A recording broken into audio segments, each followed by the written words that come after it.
Hello and welcome everyone, welcome to the stream, welcome to the beginning of today's stream session that is going to be dedicated once again towards playing Grim Dawn with my Conjurer. This time around we are going into the first DLC.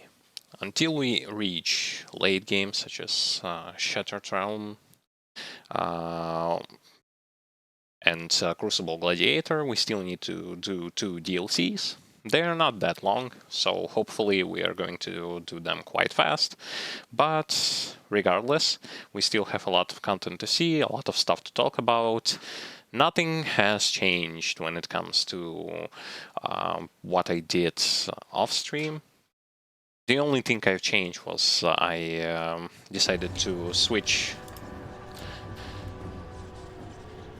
proc from All-Run to Primal Spirit, because I almost have like a permanent Primal Spirit, and it should help me out a bit. When it comes to items, everything stays the same, nothing has changed, and pretty much I haven't done anything else off-stream, so we are starting right from where we left off. Right now we are going to go here, open the path towards first DLC, and continue on. If you have missed previous parts of this walkthrough series, you can check them out on our YouTube channel, link is provided in the description. And if you did, let us start today's stream by going into the first DLC and doing stuff in there. Now, I wish you all to have nice time watching the stream. I wish you all to enjoy commentary, enjoy the gameplay, and let us begin.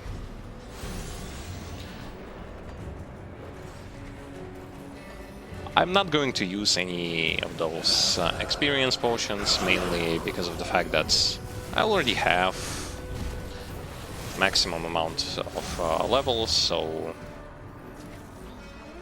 we don't need it anymore. I'm still missing a couple of those items, such as ring, amulet, and gloves. Hopefully I will going to be able to get them from enemies. If not, well, if not, then not. Like, what you gonna do about it?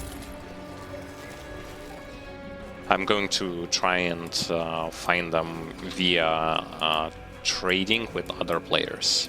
And of course I forgot to take those quest items that I need.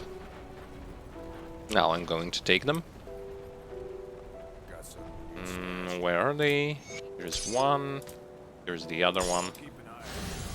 I don't remember which one though we need right now, because yeah, this one we will need for the later on quest to open the portal, but that big one will be used right here, right now.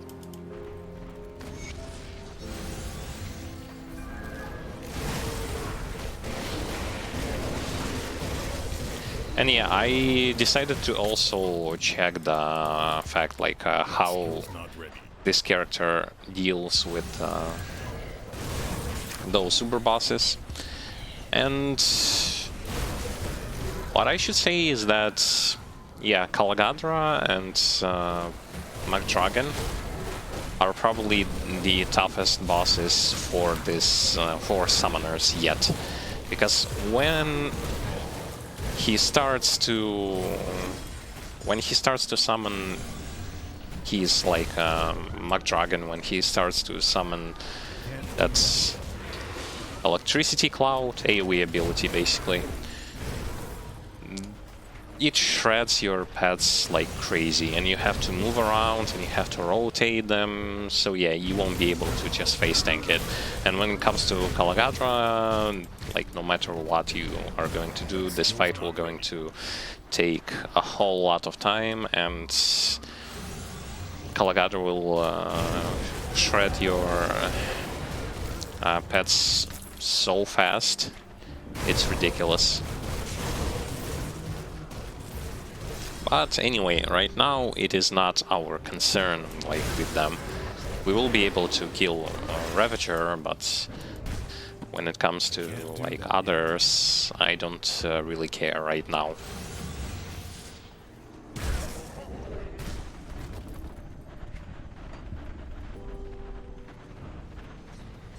I wish I had more movement speed, but we can't get any. So we are working with what we have.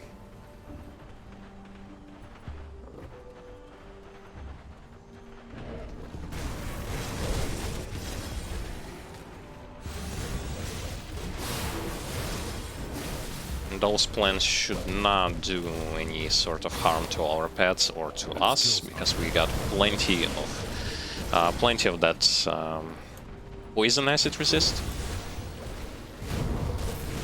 So at least on that fact, I am relaxed a bit. There's a lot of poison acid stuff in here, so it is wise to have poison resistances.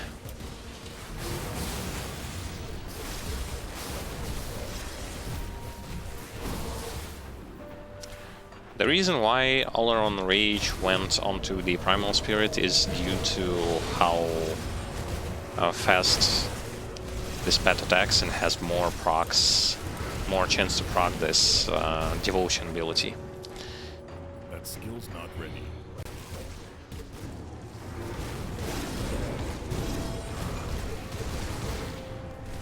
I'm missing on a whole bunch of those extra skill points because of how my setup is a bit different item-wise. I'm hoping not to get into a lot of trouble because of that. And we still have some stuff to do, primarily questing-wise, to get extra skill point, or a couple of extra skill points. I gotta kill those flowers, and I gotta try to farm for those Ugdenblooms. Because here's the thing, like, I'm missing 1, 2, 3, 4, 5, 6, 7. I'm missing 7 components, and that's a whole lot. This means a whole lot of farming for those Ugdenblooms is required. Nothing I can do right now about it.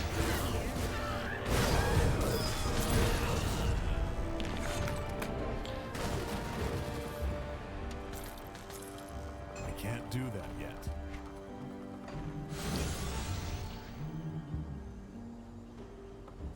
I won't gonna make any prediction on where we are going to end up being on by the end of today's stream session. We are just going to push for as high, as high as possible, progression-wise, and then we're going to see how things are going to go.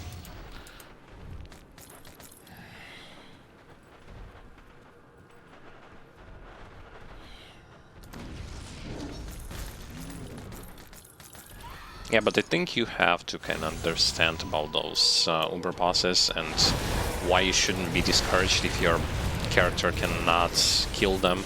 The reason for that is they don't drop anything significant. Like, it would be nice if they dropped something like really good for some kind of build, but at the same time, they're not. They really don't.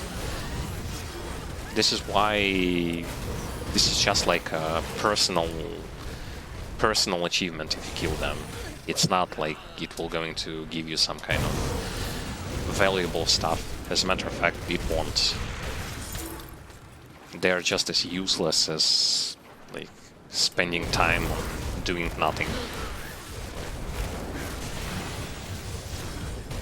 This is why I was also not that much concerned about the fact that I couldn't kill McDragon on my first try, and I won't even be concerned, like, even a little bit bothered by the fact that if I will not going to be able to beat some of those bosses. Like, to me, it doesn't matter. It's mostly a show-off thing.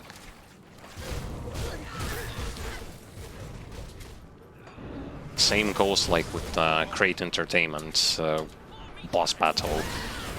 It's secret boss, it gives you necklace for experience, but remember, I mentioned this a lot. You don't need all that like extra experience things. Like, you already, if you have potions, that's more than enough. You can go farm yourself couple of those rings, experience rings. They are always present at the same place, places just on different difficulties, and you can get yourself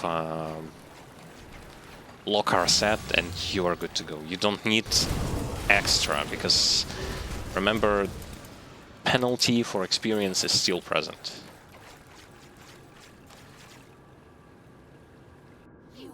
By stacking more and more, you're just going to get towards the point where you are start to get penalized for being over-leveled way faster than the other way. In my humble opinion, you don't need anything besides Potion of Experience for fast leveling. That's it. Like, everything else is just, I don't know, in my opinion, kind of useless. Especially if you do not plan on rushing through the campaign, you don't need that. I can't do that yet.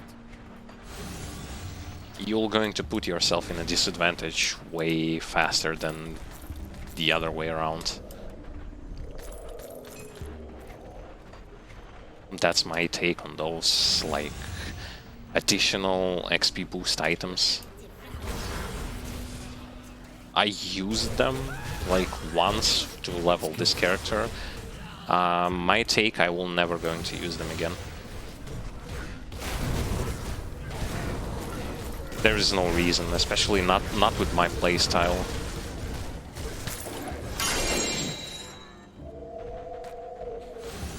Because I like to explore things, and because I take slow and steady approach, I don't need that. And I'm not playing the kind of gameplay where you just rush from point A to point B.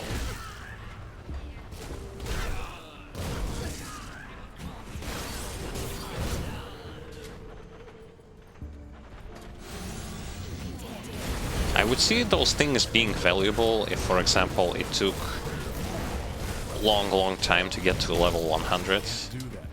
But knowing how fast you can actually level up to level 100 in this game just with the potion of experience, who needs that?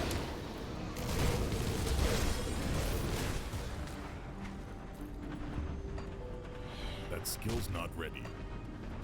Lokarr set also has this fact that its armor value never goes up. And against enemies with high armor rate, high physical attacks, you will not going to have a fun time because of how they will just going to decimate you. I don't know. That's my take on it. Agree, disagree. I'm okay with that.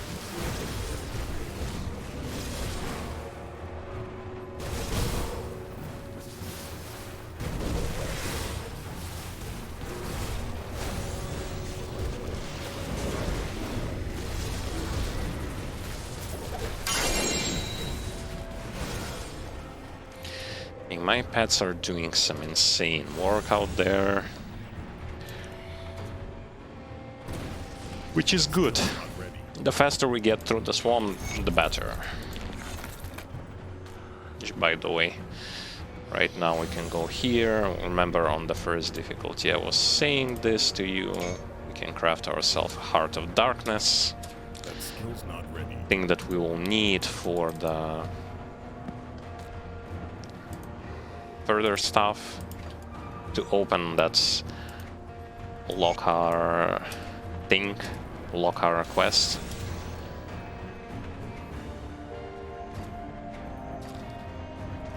when you know where those places are and you are not running in just blindly, it's much easier.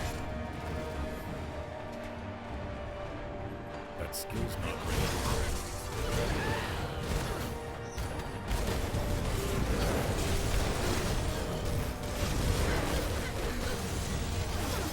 As you can see, my health still goes up.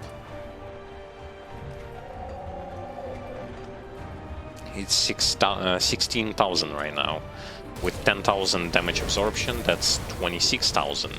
I also can get another damage absorption thing later on, which I can get from sticking another augment in my amulet. Yeah, in my amulet. It will going to give me another 9,000 damage absorption. So overall I will going to have buttload of extra health, which means a whole lot of survivability, and I'm liking it. That skill's not ready. The more health I will going to have, the less I have to worry about me being hit or anything like that.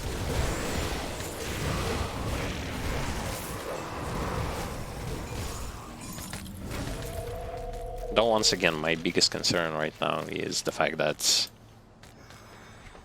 chaos resistance and vitality resistance on my pets is not the greatest.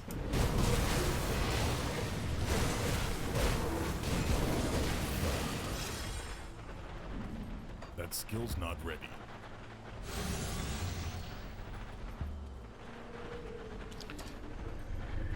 Thoroughly exploring the map, I want to get as many Ugdenblooms as possible, because you need like 16 for one item. 16 Ugdenblooms just to craft like one component. That's a whole lot. But then again, on this difficulty it isn't that hard to farm them. I can't do that yet. It still takes time, but not a lot. Definitely easier than farming for those eyeballs.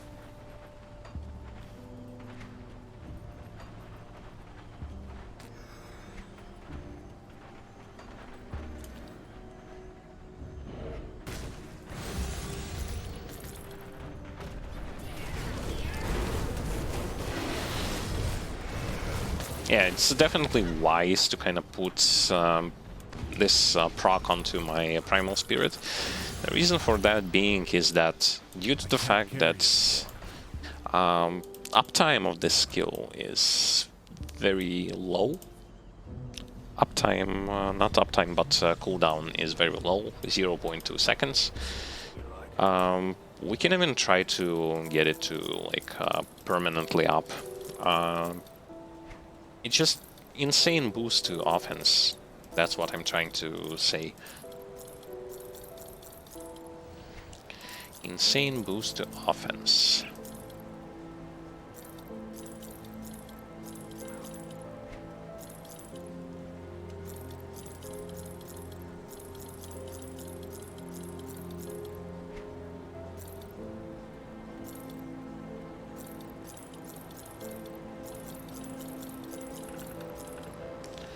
Whole bunch of items. Whole bunch. You can kinda expect this thing to happen. Especially if you are going for those monster totems. Because there are a lot of elites that will going to spawn, there is plenty of stuff to do, plenty of enemies to kill, and etc.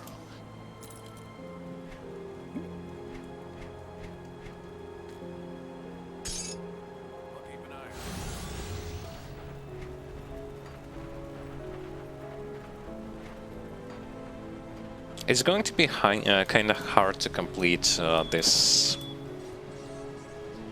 like last segment of the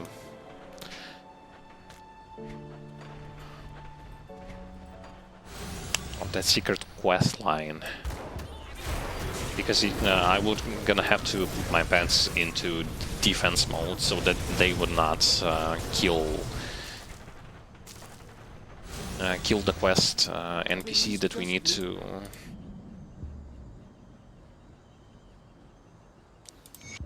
That skill's not ready. Quest NPC that we need to bring towards the specific place.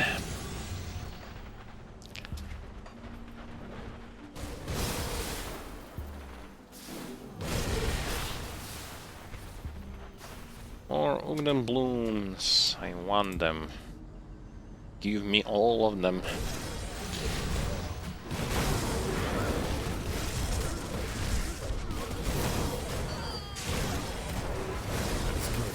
And this place is not that hard to clear, and I'm also liking that I don't have to chase anyone around. My pets will going to do that for me, which is insanely useful.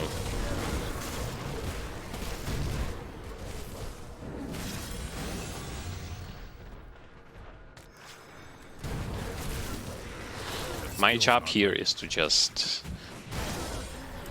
do that thing, buff and debuff enemies, and that's it. Also, it would be wise not to stay in front of Elite like that. Though I have a whole lot of those.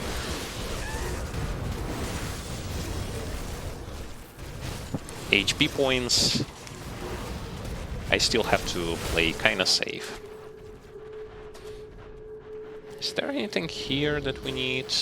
No, not really. Just a bunch of scrap and nothing to do. I can't do that yet.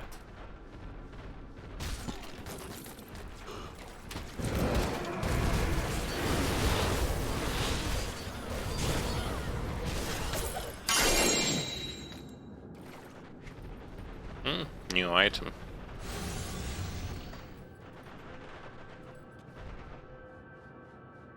What does it do, by the way? What is this?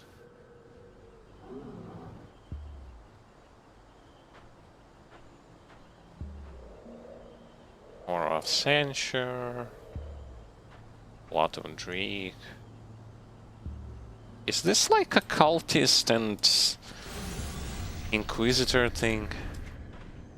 This is not really like the greatest class combination.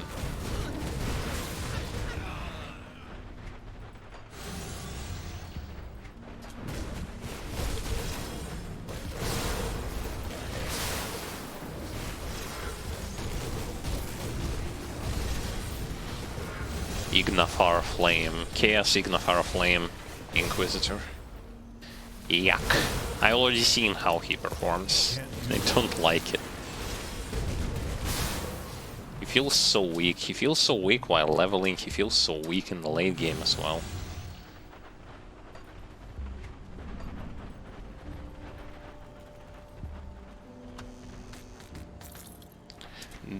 I won't forget to open those chests just to get some extra valuable stuff. I can't do that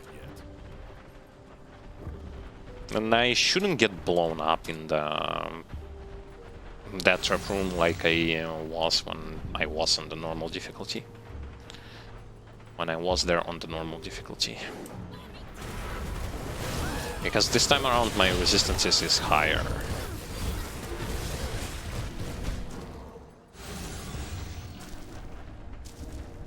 Okay, where are we going? Do we need to go this way or that way, or does it even matter? I think it doesn't really.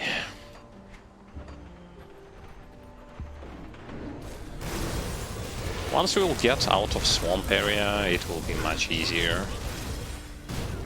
Swamp area is the longest in this DLC. Everything else is not even remotely close to to the length. I mean everything that is going to remain in the main campaign. Not in the main campaign, but in the DLC.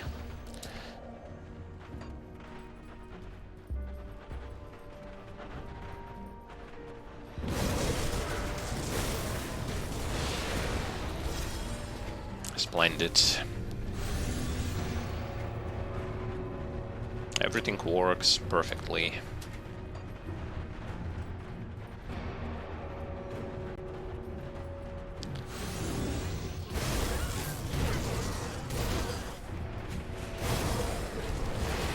As you can see, gameplay-wise, we don't change anything. It's still the same drill that we use, like same pattern of skills.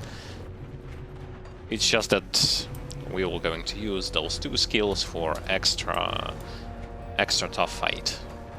And that's it.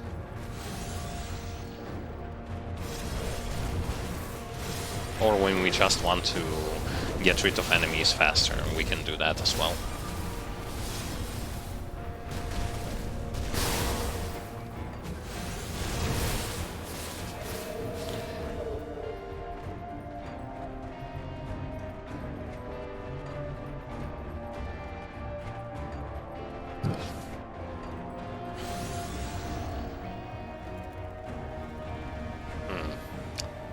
Do we go this way or that way?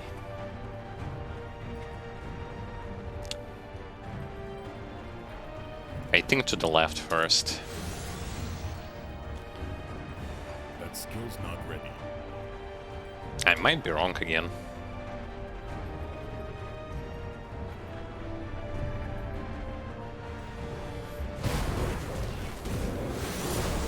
In situations like this, you can cast your both of those temporary buffs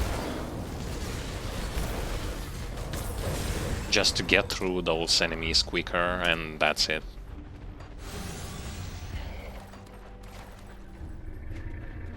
They don't have that long of a cooldown, and if timed perfectly, you can even go like use just one of those skills at a time to keep the other one for the next battle, and for the battle afterwards you already have like your previous skill. That skill's not ready.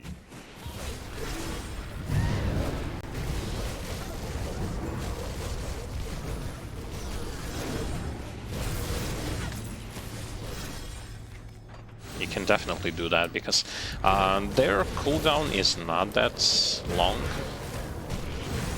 And you can just rotate them one after another or use them both at the same time for extra tough boss fights.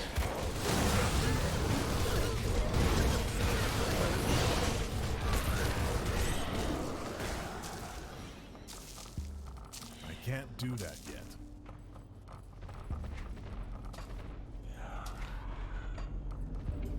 Is there anything here, though? No. Nothing. Just an empty space. That skill's not ready.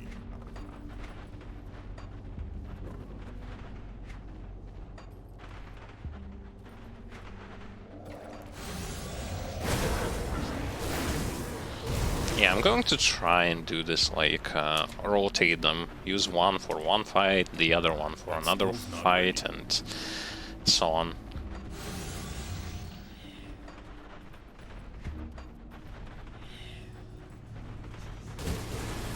Because it may be kind of useful to do that. Or at least try to do that.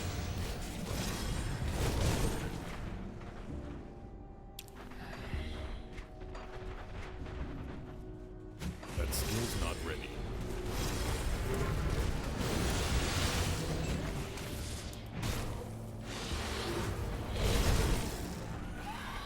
Yeah, they're killing those trees quite fast. Way faster than I did when I was playing with my purifier.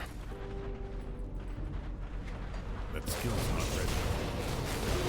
Hello to you too. Yes, I am in the first DLC. And no, I do not have any sort of problems with it. technically I'm having as easy time as I had when I was going through the main campaign.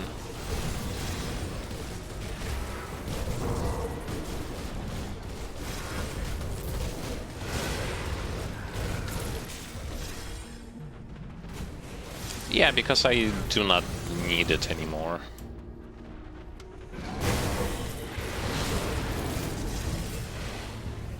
If we were going to take a look at the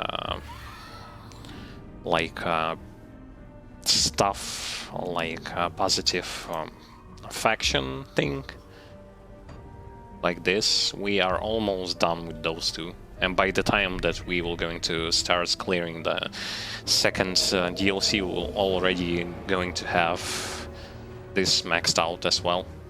And Nemesis bosses, regardless, we're not going to see them in main campaign, like except for Chupacabra and some Chthonians.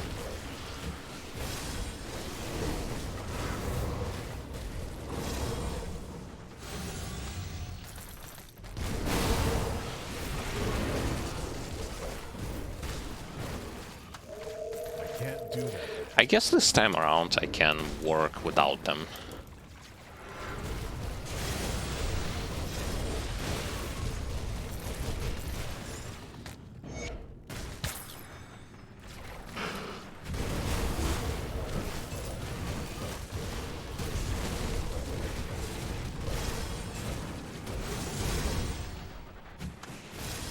Although I can buy them, but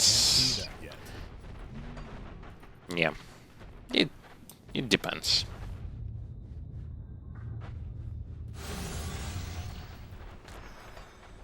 I know that I will not, pretty much I will not going to see any kind of Nemesis bosses up until... Most of Nemesis bosses I will going to see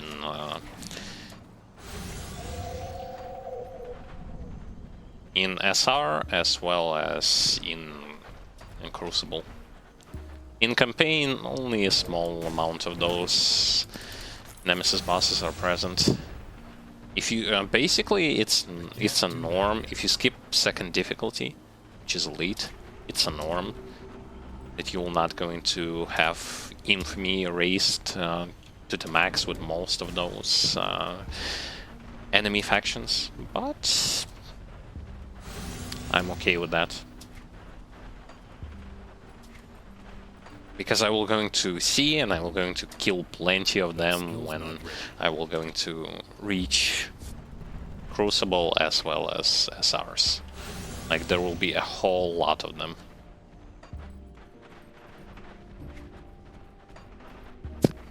On that thing you can rest assured, you can rest assured that I will going to meet pretty much every single enemy and boss, I mean Nemesis boss in there.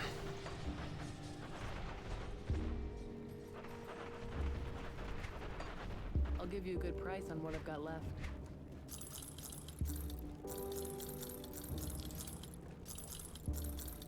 Most important in this DLC are Ugdenblooms. Ugdenblooms are the thing that I definitely want. As much as possible for the crafting purposes. Because I like crafting, I like... I'll keep your stash safe. Making sure that I have enough stuff that will allow me to craft things.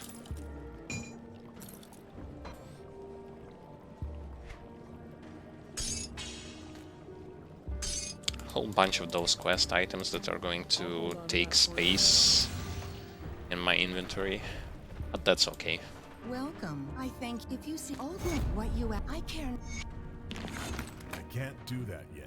By the way, when you start your first DLC, the NPC who is going to reset your devotions and skills is located in Coven's Refuge, which is on the global map. It's here in the first DLC, because you will not going to have that NPC in your Devil's Crossing anymore. That skill's not ready. This NPC is going to be gone from that place.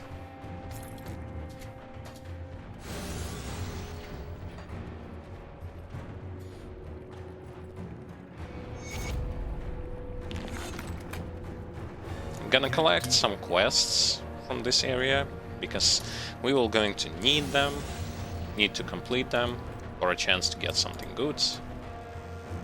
There is always a chance, small one, but there is. We also are going to go and finish that quest here.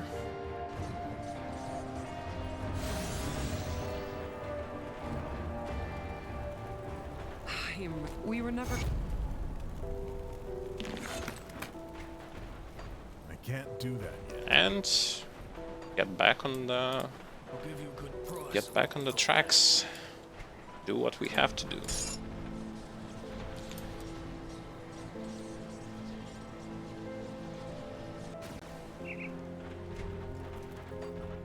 I'm going to go like straight towards that skeleton key dungeon. It's from here, you just go to the right, to the right, to the right, and you are going to reach it in no time.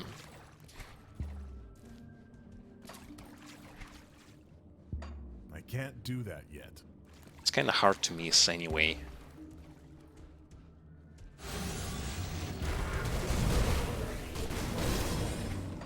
And then when we're going to clear that dungeon, we can clear the rest of the stuff, because plenty of Ugdenbloom can be collected in this like swamp area.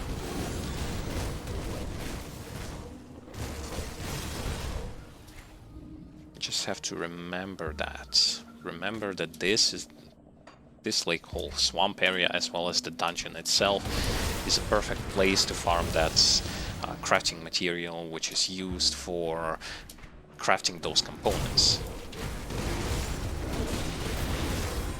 And remember, on ultimate difficulty, a successful player will always going to try and get himself proper components, because they can boost a lot of stuff. Defensive, offensive ability, resistances, additional like skills, and other benefits.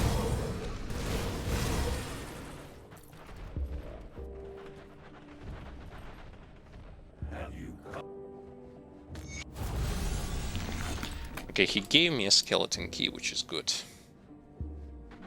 That skill's not ready. There are a lot of enemies in this area. Just be prepared for that. For us, it's not that big of a deal. I mean, we have a whole bunch of area effects up, which is incredible, because I was whining a lot about the fact that this class had problems with area effects. He has it only up until a certain point in time. Skill's not ready. And then when you start to get to those devotions, especially Alaron, you will going to see that this problem is going to just go away.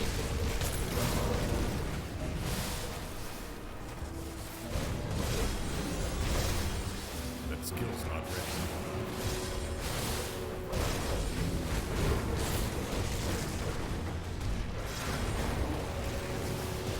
Okay, where are my pets? They're running around killing everything.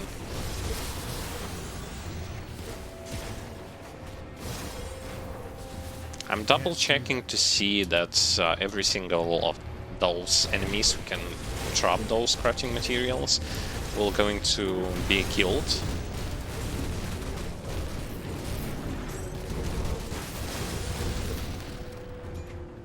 I don't want to miss any. That skill's not ready.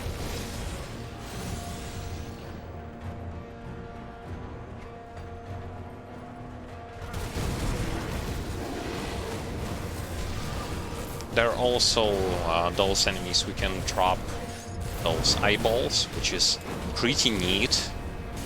and I'm liking it. Additionally, if you are playing as a summoner, you're going to need to farm extra Ugdenblooms. Reason for that is pretty simple. Probably the best component for summoner, not the component, but the best ointment that you can get. You can craft it via using those Ugdenblooms. That's why we need as much of them as we can possibly get. That skill's not ready.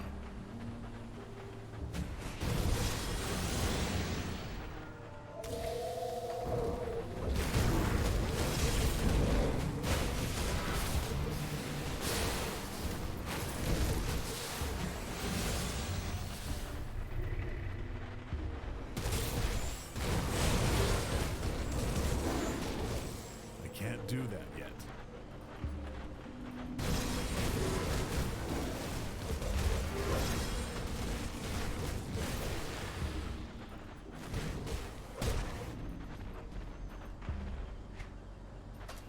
Pretty decent clear speed. Way faster than I had with Purifier, which is impressive.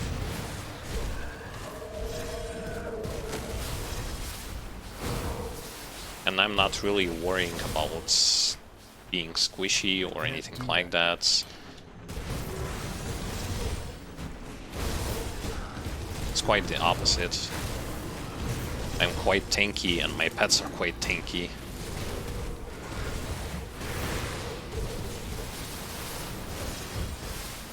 It's a rarity to see such tanky pets.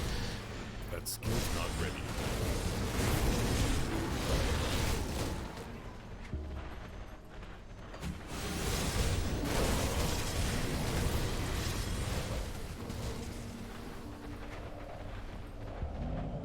Can't do that yet.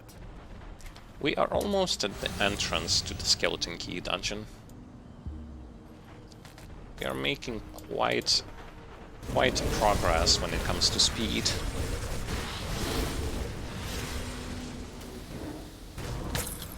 Okay, we will going to utilize our smart method, which is before we enter Skeleton Key dungeon, we go and sell all of the stuff that we collected previously. We want to have as much inventory space as possible before entering such places. Need to be smart about our inventory management. I'll keep your stash safe.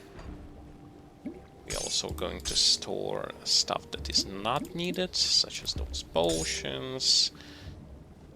That key will going to go away. This one goes here, and this item goes here. Nice. So we are good to go. We won't going to grab ourselves some extra stuff like things that can save us from inevitable death. We should, but I don't think that we will need it. Because against bosses we are going to play smart. Smart with positioning and movement. Especially against Gargoyle. Against that Ether Snake.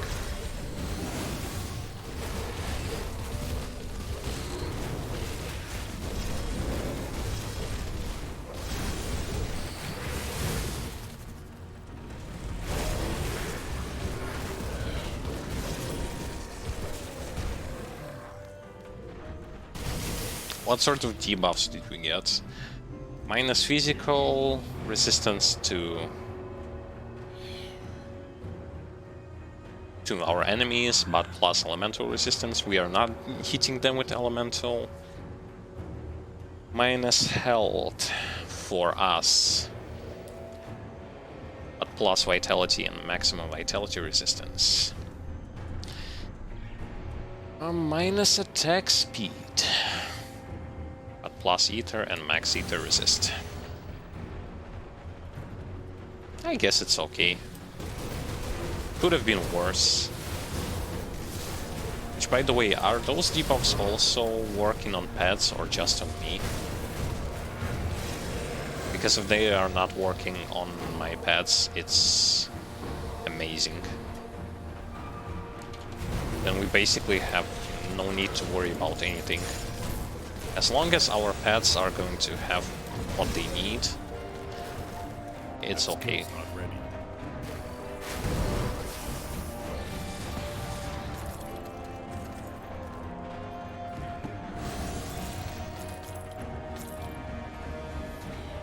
We're gonna take a path to the left That skill's because of not that trap room. We shouldn't have any kind of problems here.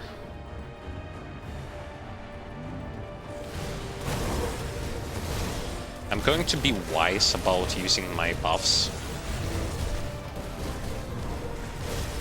When one buff goes down, I will going to put another one.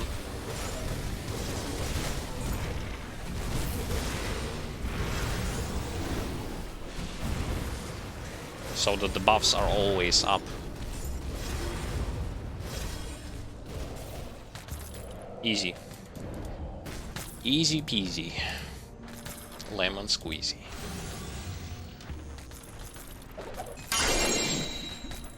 We didn't even need to like move around or anything like that. And generally speaking, if you're going to be rotating those buffs,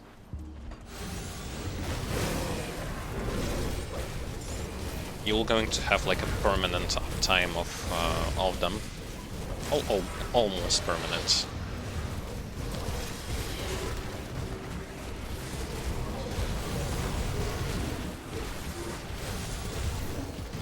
Yeah, it's going to be almost permanent because this lasts for 12 seconds. Yeah, it's 12 but cooldown 20, 15 but cooldown 30, so almost. I can't do that yet. Almost permanent. This flower is very important. Because from here, you can buy recipes. Various kinds. Always restocks, like whenever you go here, the new kind of recipes are going to start appearing here. Can't do that yet. Which is good.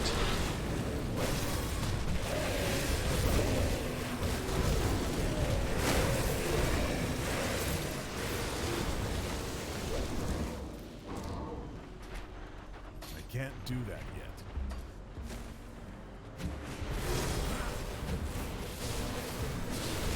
It's pretty good to play as a summoner in here.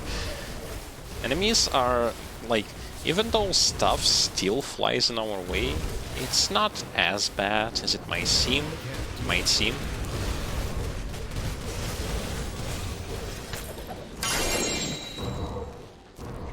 What is this? Ethereal metal. Nice, I didn't have that.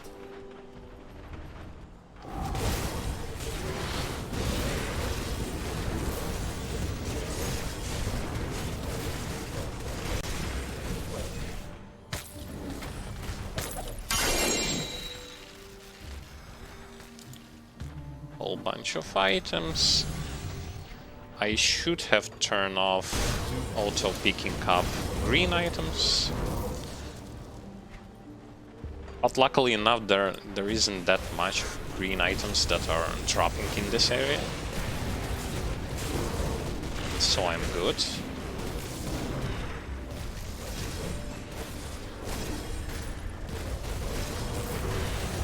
Yeah, everything goes super smooth.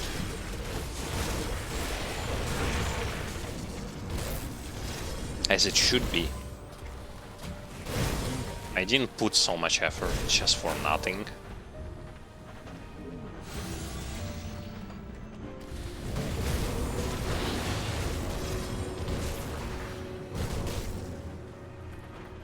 I guess we'll straight up go inside and kill that snake.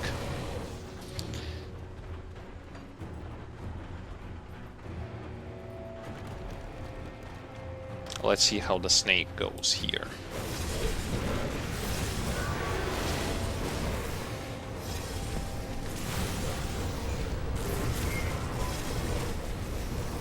Absolutely no chance at all of winning against me. Nice.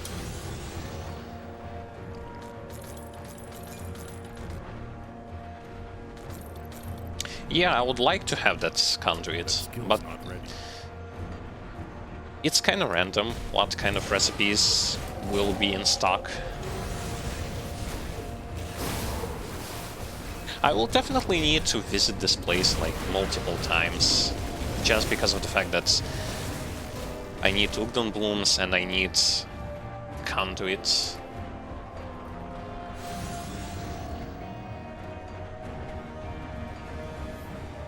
The biggest shocker actually here is the fact like how much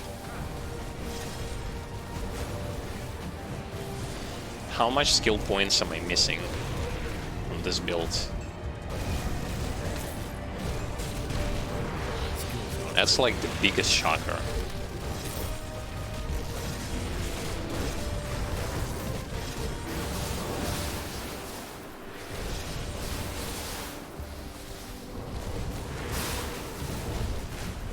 I'll get some points from... Some points I will get from like some of those quests, but it's still like it's not enough. I can't do that yet. Anyway, for now it feels good, it seems good, and everything's okay. Except for those like uber bosses, but once again, as I said, it isn't yet time for us to like flex with the capability of being able to defeat those bosses. We first need to make progress, and then we're going to do the flexing. That skill's not ready.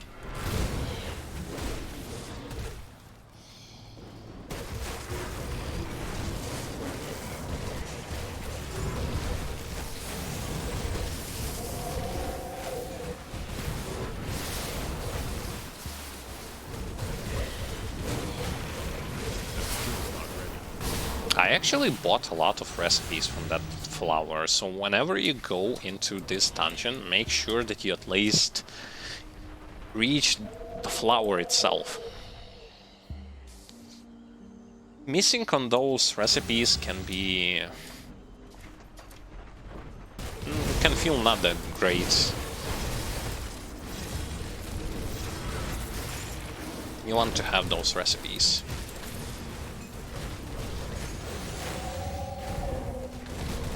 Because sooner or later you will have the urge to create a new character. You would want to have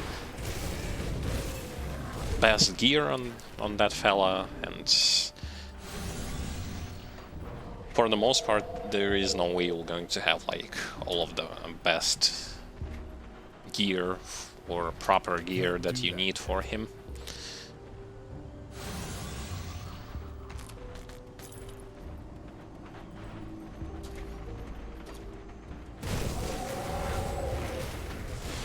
Oh, a whole lot of them.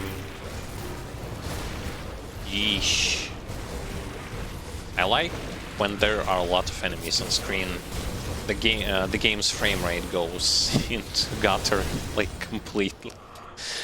Oh my god. The limitation of the engine.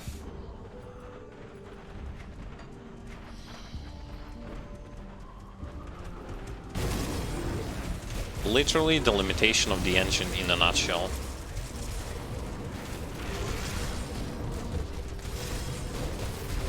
You know what? It almost feels to me like back in the day when I was playing Warcraft 2 on PS1. And there was this stuff that sooner or later in some of the missions, your game will going to slow down to unbelievable, like 10 to 15 frames per second. And it stays like this for almost pretty much until you finish the mission. I don't know if the same thing was happening like on the slim version of PlayStation 1, but on the fat version this game bug was present. Well, it's not a game bug, I guess it's not that well made port of the game.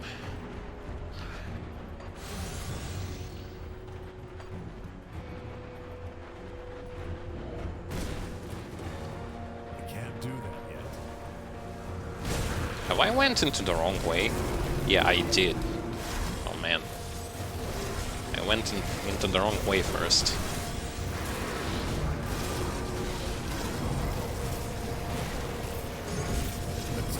Yeah, see, Ether is not a problem for those guys.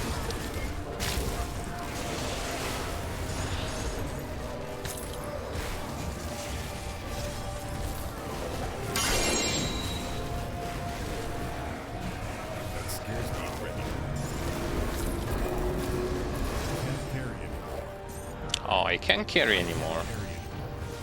How wonderful. Okay, I get the fact that you can't carry anymore. Oh, Ether Clouds. Yeah, thank you. Why, thank you, Ether Clouds. Definitely never gonna miss those type of enemies. Ether Clouds. Yeah, I went into the wrong way. Oh, technically I didn't. I just went, like, you're supposed to go in here and go there, but I went the opposite way.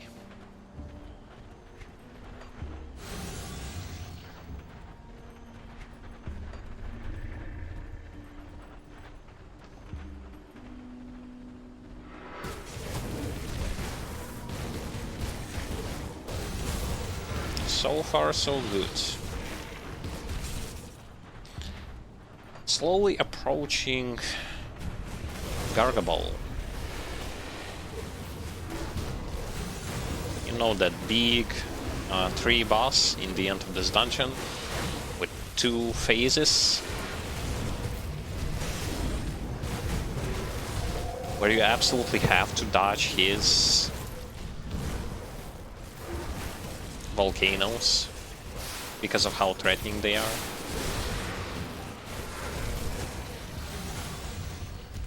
Because of the fact that they can kill you in seconds if you are not going to use some damage absorption things.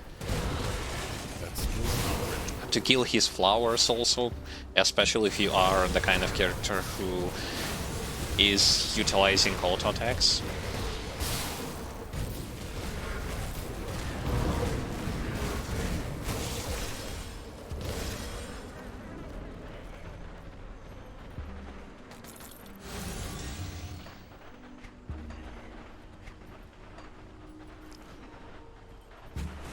Good thing that when I'm approaching like such boss battles or just going through those dungeons, I'm having a possibility to tell you more about some of those must-known mechanics.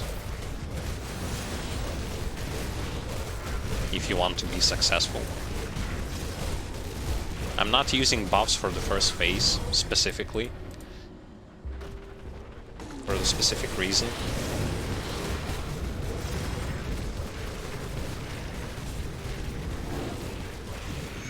Nice.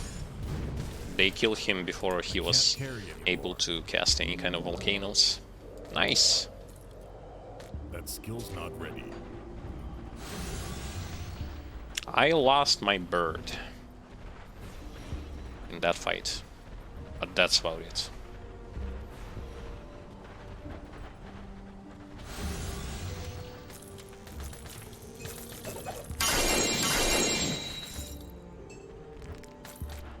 skill's not ready. Okay, and what did we get? A couple of legendaries, a couple of blue items. Let's pick them all up. My inventory is full. Oh, really?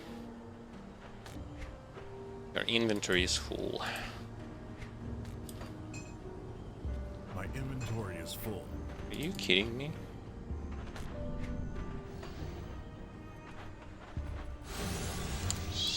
So yeah, that's it for this dungeon. Not that hard on ultimate difficulty. My inventory.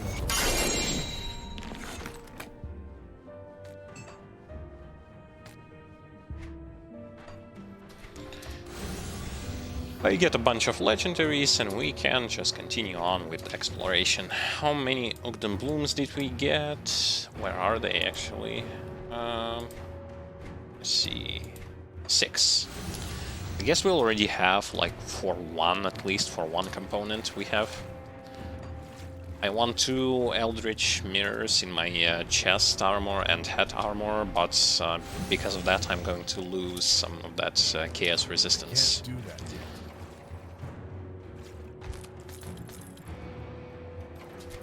Mirror will going to give my pets plus 8% attack speed, like each of those mirrors, so 16% attack speed, which is good. It will also going to give me some of the stats that I need. I'm going to go and sell stuff and turn auto pickup back.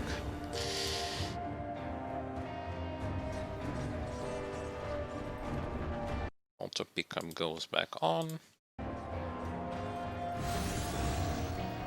Safe store. I'll give you a good price on one of them.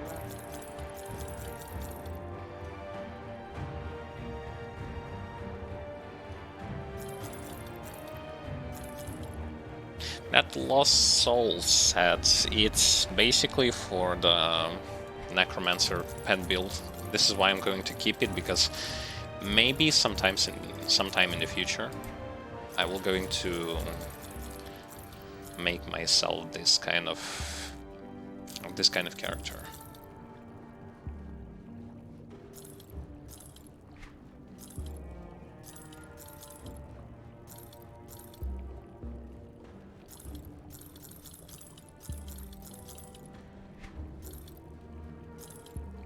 I'm gonna keep this thing. Gonna sell that thing.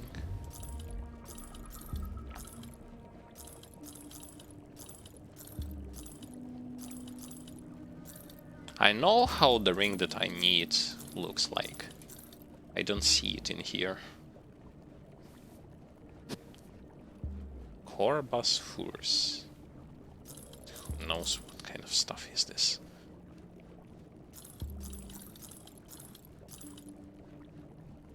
Looks good, so I might as well keep it. Safe storage. Just because of the looks. Though maybe I already have it. And I don't know about it. Those gloves in case I will ever going to have a need I'll keep your stash safe. to do something that's going to utilize them.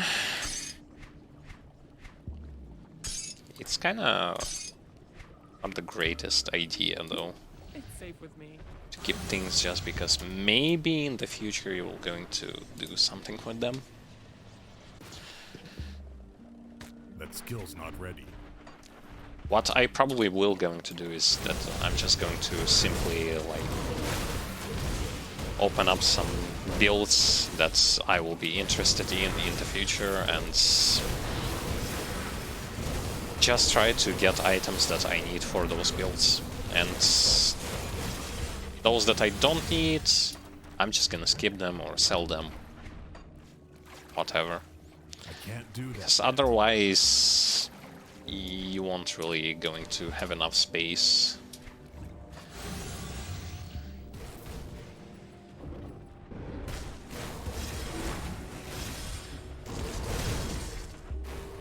That skill's not ready.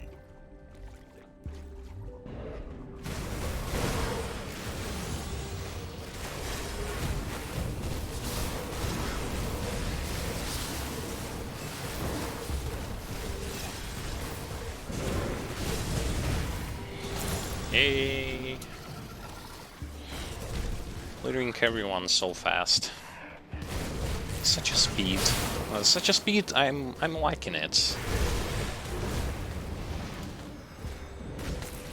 Definitely feels that you've invested time and effort into a proper character, which is really good.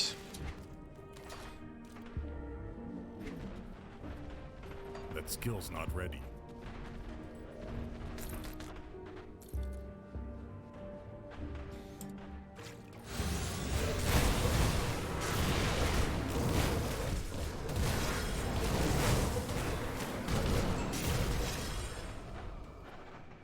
Those ghosts are trying to slow me down, but it doesn't matter because they are not focusing me, so slowing me down is not helping them at all.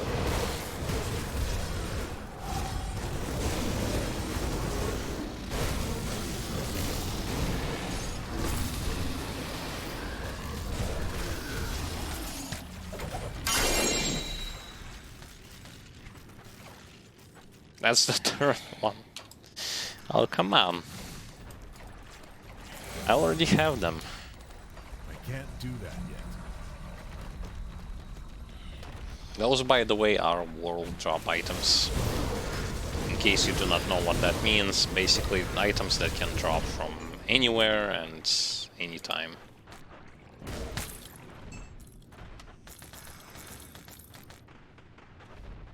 That skill's not ready. They don't have a specific place to be farmed from.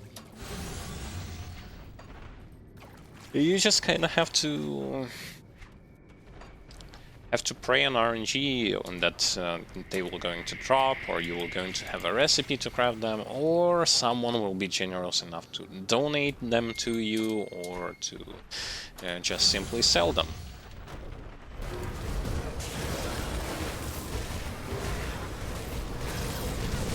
This is why participating in Grim Dawn communities, Facebook, Discord, is a good way, because you can kind of... It's basically your way of, like, market to buy items for in-game currency and stuff like that, or craft something for someone.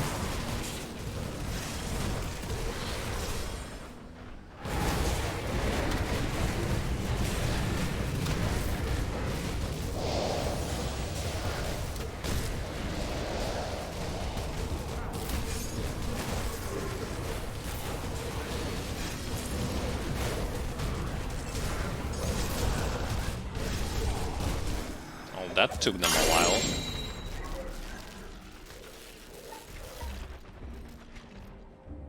I can't do that yet. Fire, lightning, burn.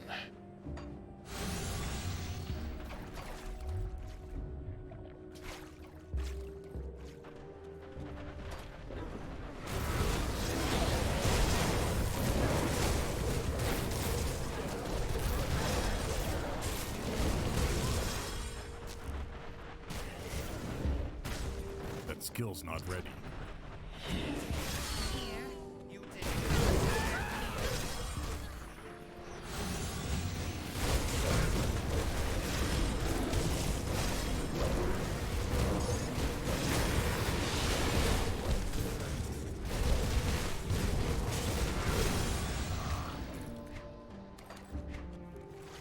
As many Ugdenblooms as possible.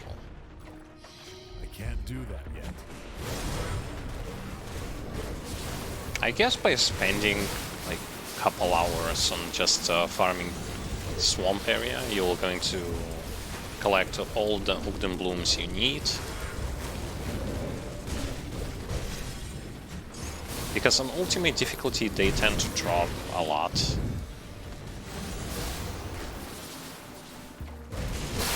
That skill's not ready.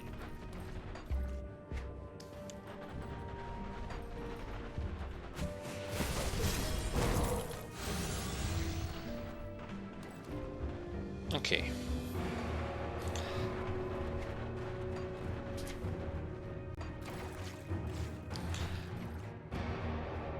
Question is, will we be able to beat this DLC in one stream? I can't do Answer is probably yes.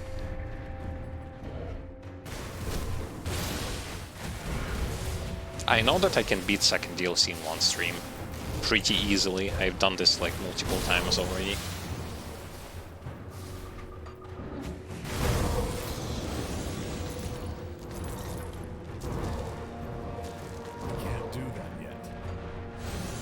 And that's like without rushing anything, without skipping anything, with doing all of the quests. It's not that hard to do. And one stream, I mean one, like 4 hours. I can't do that yet.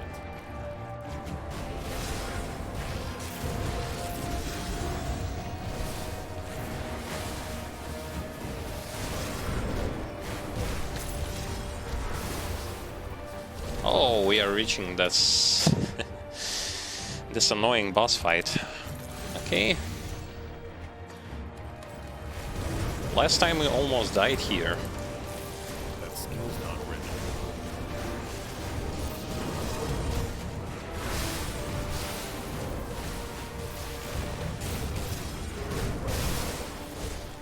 I want to see how things are going to go this time around, now that we have That skill's not ready.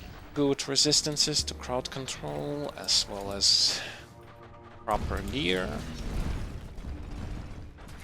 Let's see.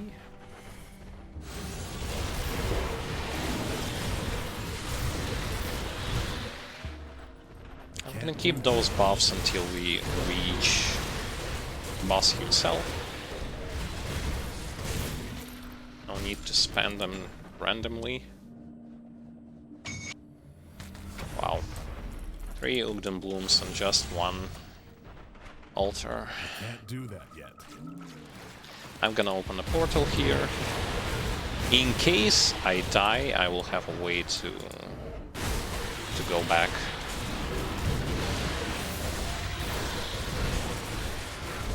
I'm not entering there quite yet. I want to get rid of all of those enemies, or as many of them as possible.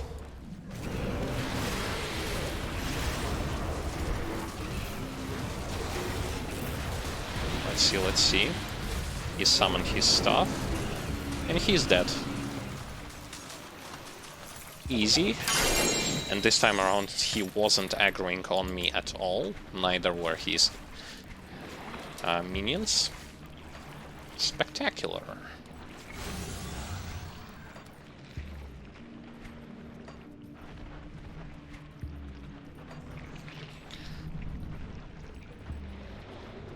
I guess by the time we're going to finish clearing the swamp, we're going to have at least like Ugdenblooms for 1 or 2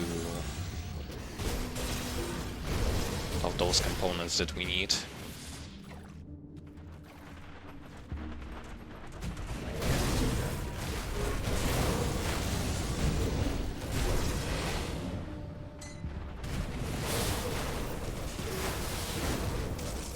Yeah, he basically couldn't even able to drop their health even by slowest. I mean by lowest. He couldn't even do anything to them. That skill's not ready. But then again, like, here's the thing, and it's kind of, maybe it's really because of the gear that I'm currently wearing. I mean, the idea is that once you get that kind of a gear, the only place you kind of go and challenge yourself in is SR, Crucible, and Uber bosses. And Uber bosses that can provide such superior challenge to the summoner class are McDragon as well as Kalagadra. That skill's not ready. Because they have so much area of effect that is hard to avoid, and it's kind of hard to move your pets away from it, and they're receiving from it a whole bunch of damage. But when it comes to campaign, like, I don't know. Is there any place in campaign that is going to be tough for this build? I don't think so. Can't do that yet. I really don't.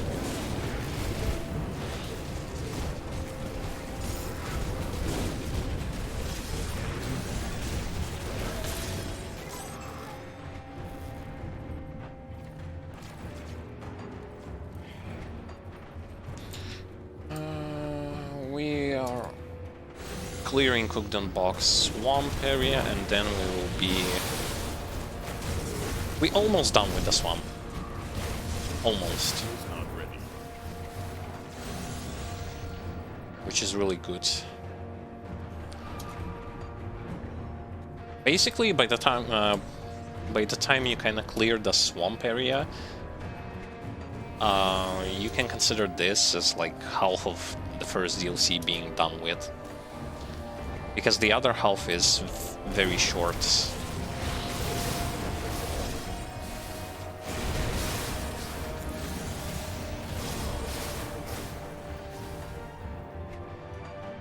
I can't do that yet.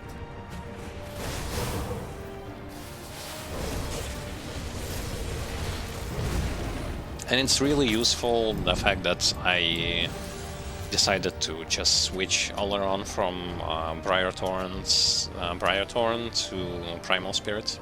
That skill's not ready. Primal Spirit procs it often, and genuinely just feels better to have that on Primal Spirit than on the other pets.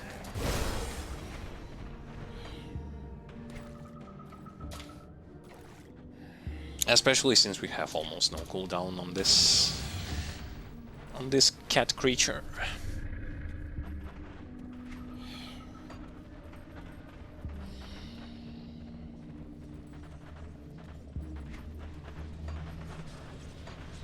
Okay.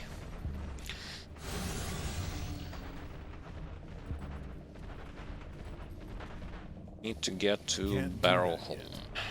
Barrow Home, Barrow Home. By the way, I think I bought everything from faction vendors that I needed for this build.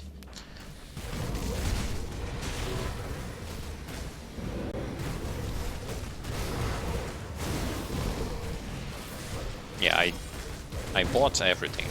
That skill's not ready. Stuff that remains from them is when I will going to change some gear pieces is to like fix resistances issue, because I will have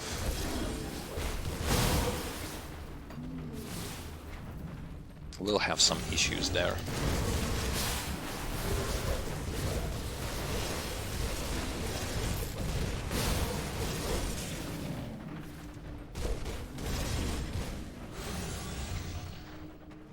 I need to also quite thoroughly inspect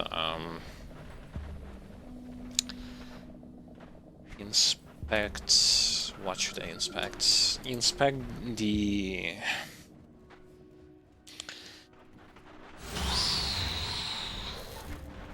build template. I gotta find a way like how he turns this into 60%.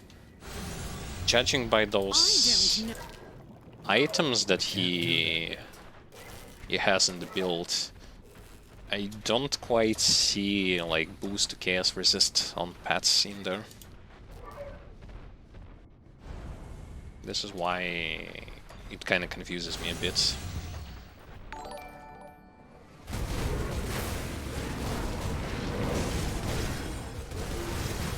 Thank you for the following. Very much appreciate that. Hope you're doing great, hope you are having a nice time.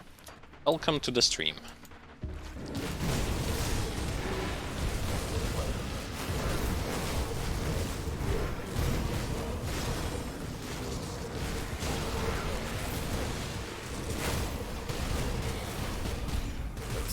not ready.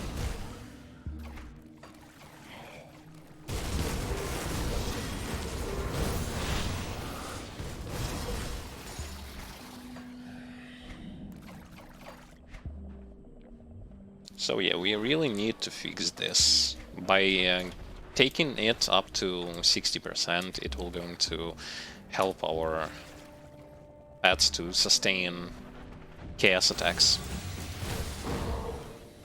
How are we going to do this? That's another question.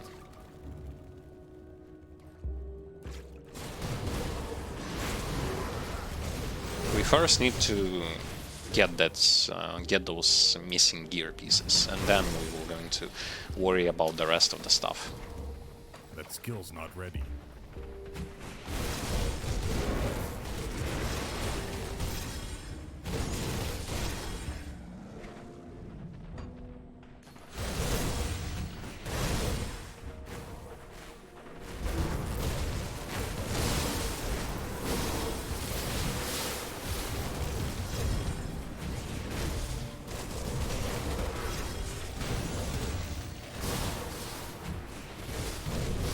Skill's not ready.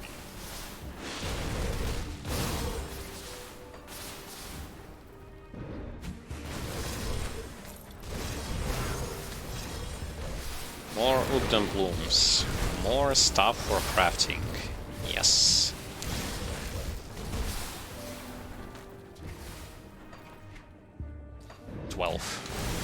I guess, yeah, we're going to have for Ugdenblooms enough for 2 components. Not ready.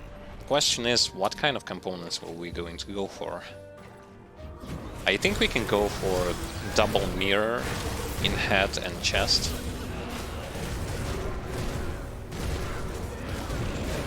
It's going to be quite useful. Increase our pets' offensive capabilities even more by providing them with more attack speed, which is really pretty much attack speed is one of the best stats that you can give for your pets. Yes, in this build and in other builds as well.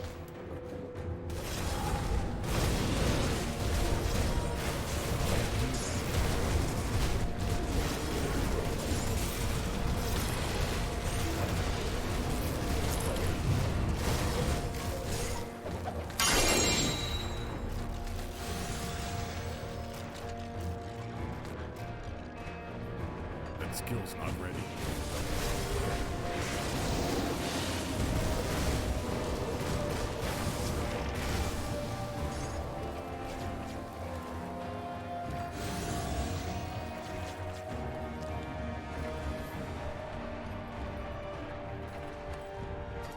That skill's not ready.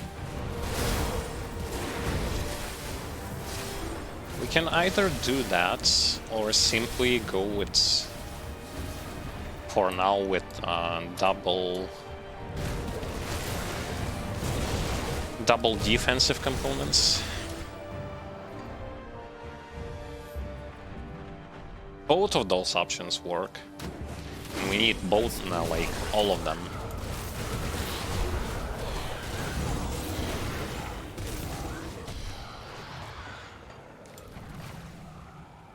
Okay, we need Vengeful Rat, and as far as I remember, also we need quest item for this place. Okay, let's sell stuff. Free our inventory bits.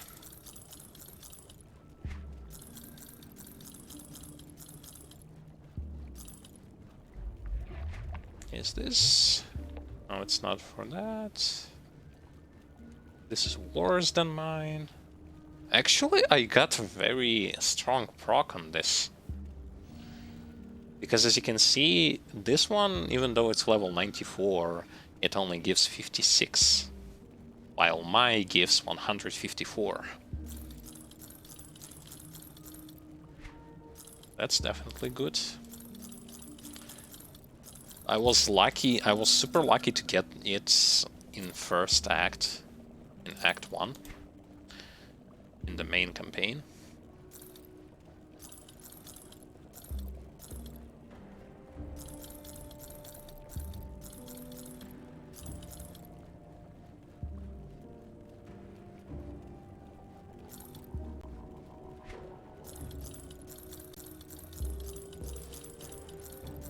Because currently I haven't seen stuff that would be better than that. I'm going to sell those because I already have 2. We don't need more. Mythical Final March. Yes, I'll keep it. Iron well spent. I guess I'll keep it Safe storage. because a lot of builds are using it. We got 37, which means we can craft 2 components. But we won't going to do that just right now.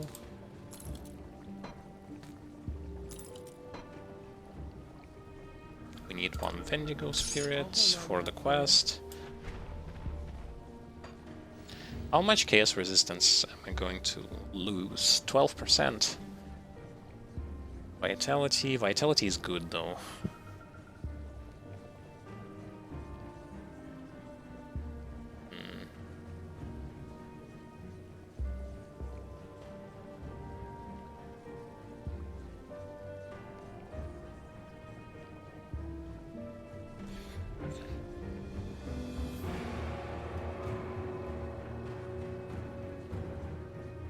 I guess I am okay with just doing that.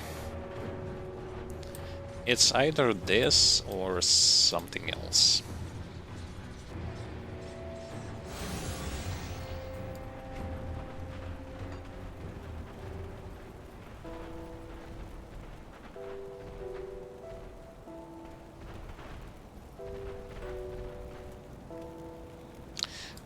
Okay. Here we have... Let me double check. It's either this or double Ugdenblooms leather. Or even better, I can go with double runebound tapas. Though, nah.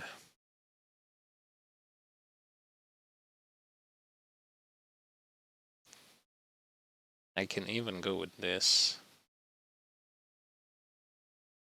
Nah. Let's go with double mirror. Double mirror first, and then with Ugdenblooms leather. Okay, double mirror.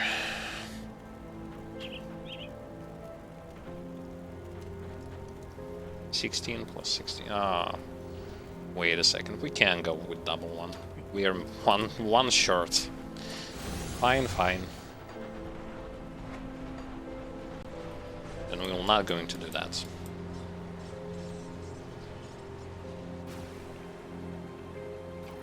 And I haven't crafted this thing. Oh, come on.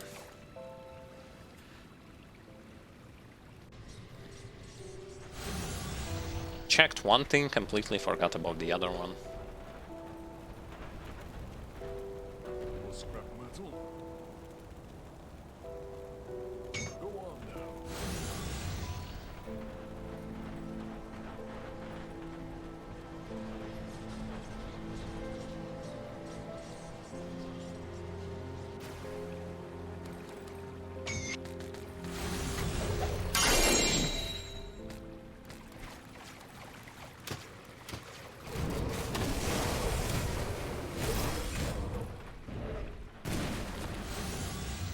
There are 2 options that you can do with this spirit. You can either attack it or help it. I always chose to help the spirits. But if you choose... Basically, if you choose not to, and if you choose to attack him, he's going to be like the perfect place for you to farm that item, one of the perfect places, because it has high chance of dropping it.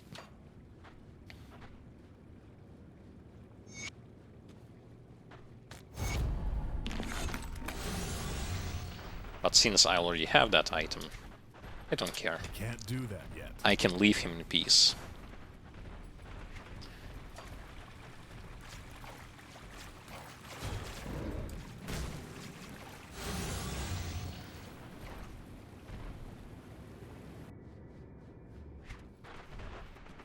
That skill's not ready.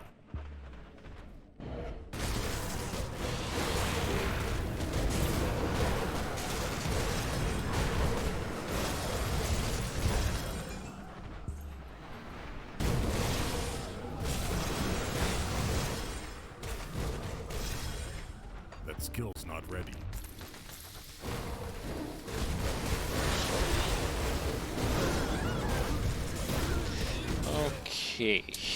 Okay now. Well, we can pretty much just get ourselves to Barrowholm, do some quests with them, and proceed onwards towards Malmouth outskirts. For some reason, my pets have not that good time fighting spirit enemies, ghosts and something like that. Takes them a bit more time to be able to kill those.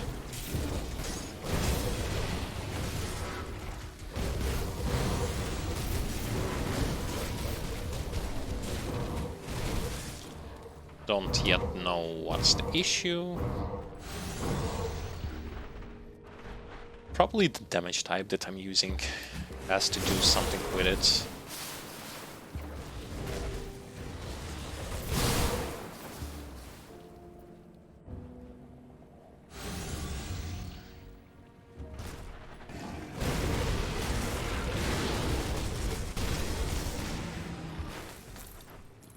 That skill's not I'm ready. being stuck here.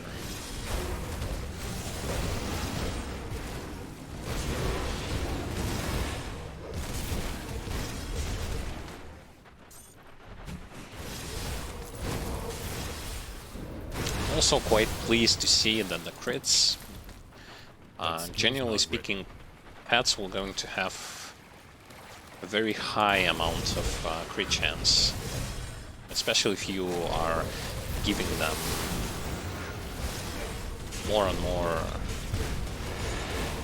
attack speed. You're going to have even better time.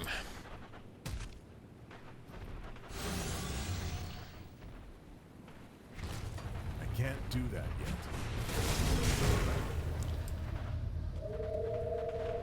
Well, go Tian set.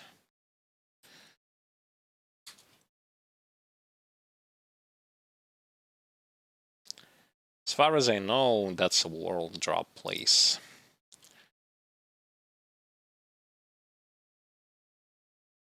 World drop set. Let me double check with Grim Tools.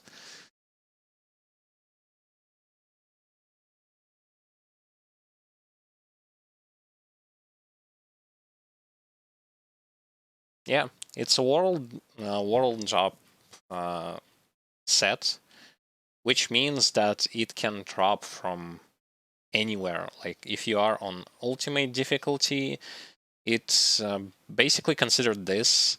It can drop from any sort of dungeon, any kind of enemy, any type of chest.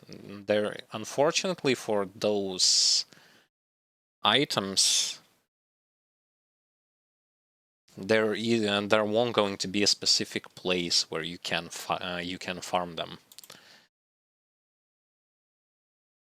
This is the minus part when it comes to sets like this, or items that have a chance to be farmed from any kind of place.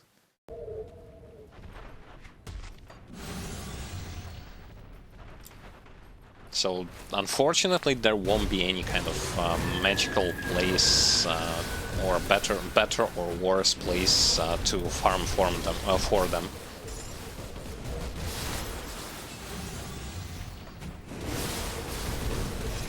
Because you can either get them like just by farming Steps of Torment, or you can go and try and farm them in the dungeon that I've cleared before with Gargaball. Or you can either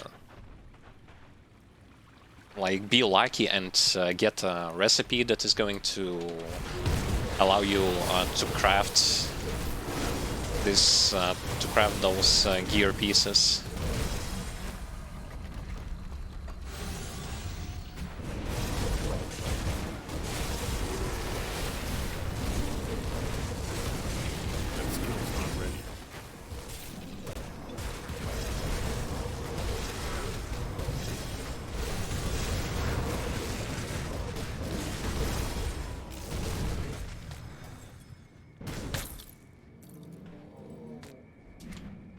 That skill's not ready.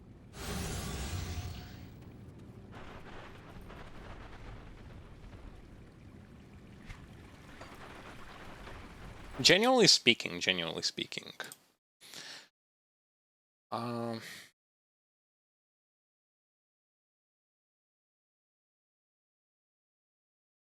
if you go to Grim Tools,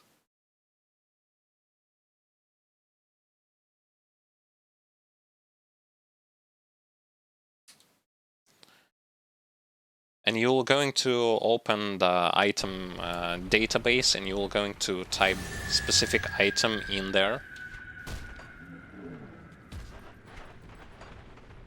If it will going to tell you that... Hold up a second. Oh, god damn.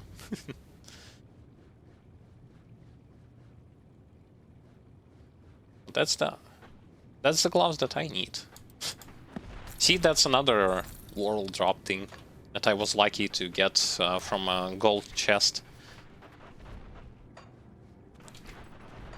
Basically, in Grim Tools, if it will not going to tell you like specific enemy where you can from whom you can farm that item, That skill's not ready. this means that this item can drop from anywhere.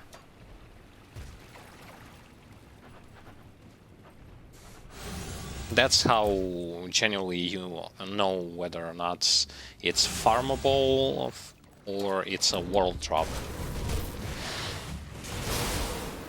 That skill's not ready.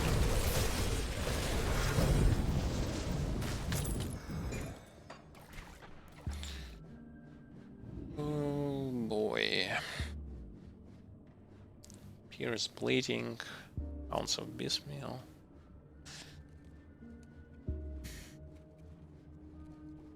Physical resistance, defensive ability.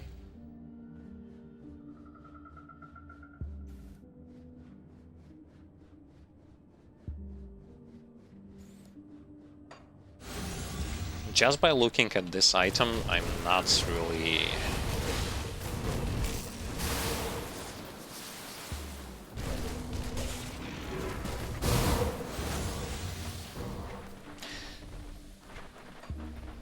That skill's not ready.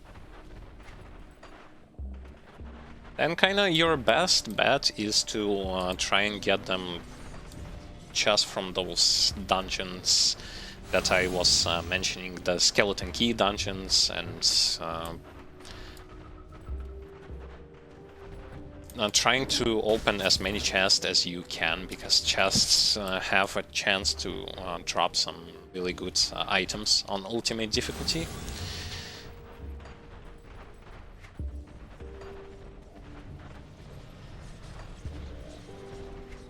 I can't do that yet. It is unfortunate, but a lot of characters, a lot of builds have to kind of deal with that thing of farming for those specific items that do not have any place to be dropped from. That skill's not ready. I can't open that.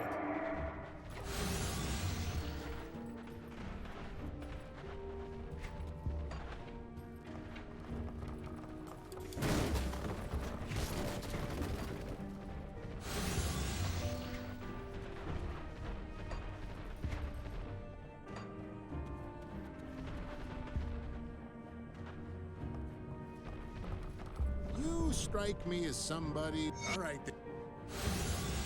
Okay. That skill's not ready. I decided to stay friendly with them mostly for the specific reason, because I need to have access, on this difficulty I need to have access to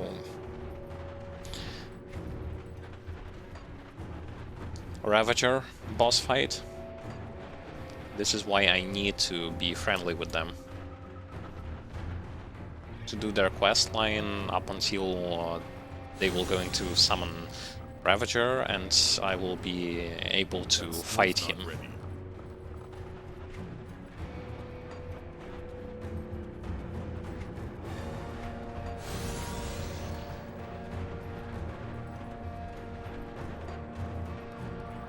At least I know that Ravager should not be that much of a problem against this build. The other two are going to make me struggle a whole lot.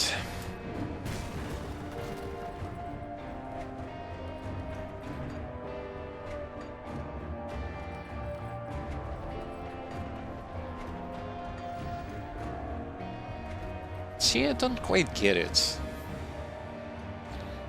Yeah, it gives a good amount of pierce resist. Bleed and reduce stun duration. Reduced stun duration is good. Physical resistance and defense to primal bounce and bounce of piecemeal. Bounce of piecemeal, what's the primal bound thing?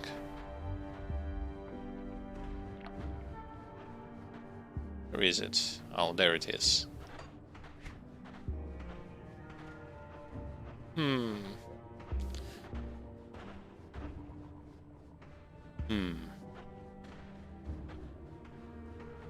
But when it comes to plus skills... Bounce of piecemeal, primal bounce... I mean, I'll try... That skill's not ready. But I can't really say that, wow, this item is like must-have or something.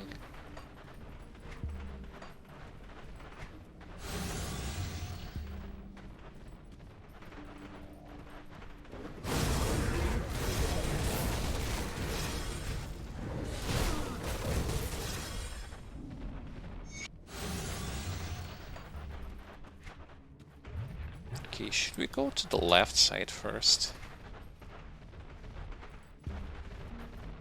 North, east, south. I guess we have to go here. I don't remember. I know that we will have to go here with the main quest. Not ready.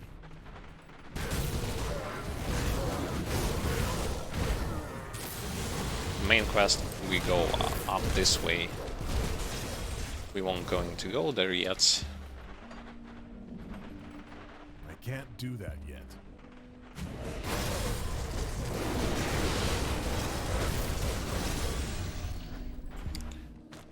But yeah, basically this is like -1 to the stuff that's I need to get for the build, so now we only need ring and an amulet.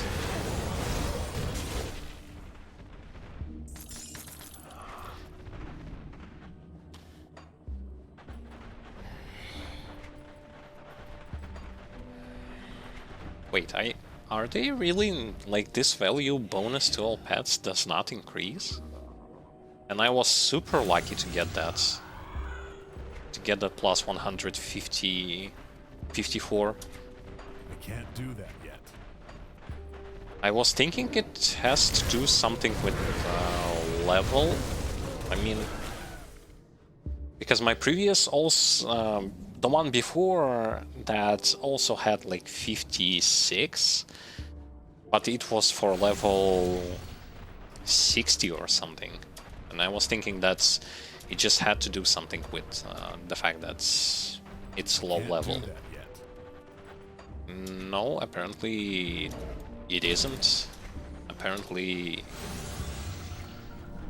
even level 94 has the same values. starting values, I think. I can't do that yet.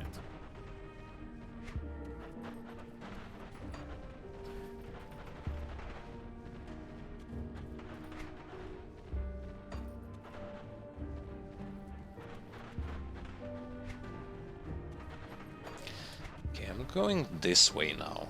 We finished everything here, now it's time to go here.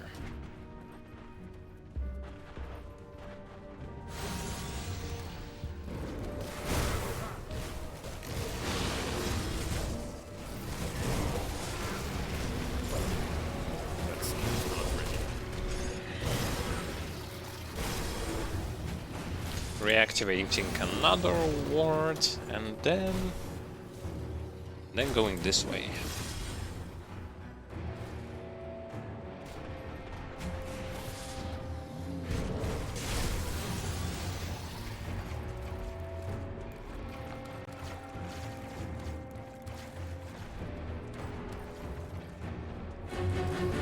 Oh, Nemesis alert.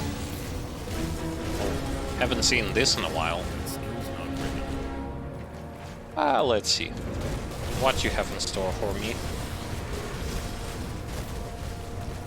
I know what he has in store for me. He's going to be chasing me instead of my pets. What a wimpy... Oh my... Yeah.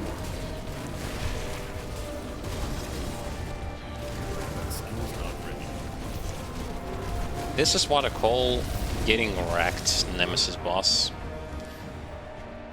My Purifier was struggling a bit against this boss, mainly because of the fact that he wasn't that tanky.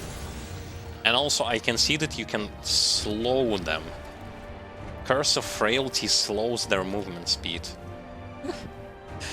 Well, I know another class that is going to have easy time against this boss. It's a Conjurer, because Grasping Vines and Curse of Frailty will going to make sure that he will never going to reach you. That skill's not ready. Oh well. That was definitely anticlimactic.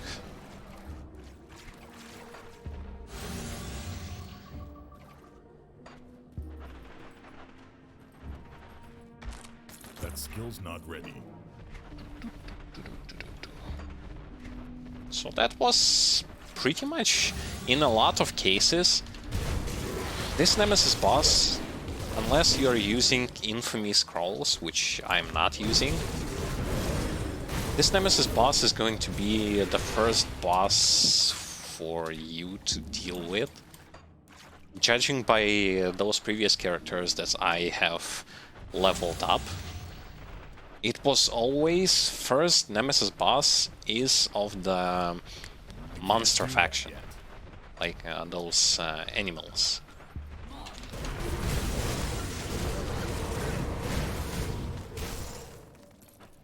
It was always like this, and you pretty much fight this boss only in the second, not in the second, but in the first DLC.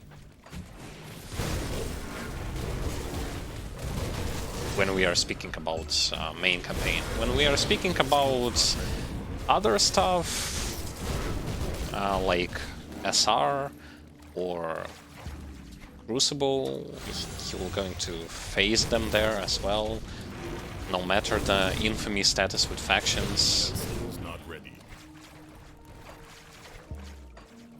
But without it, he's pretty much going to be your first one. And that has to also do with the fact like how many of those beast enemies are you actually killing throughout main campaign, throughout DLC and other areas.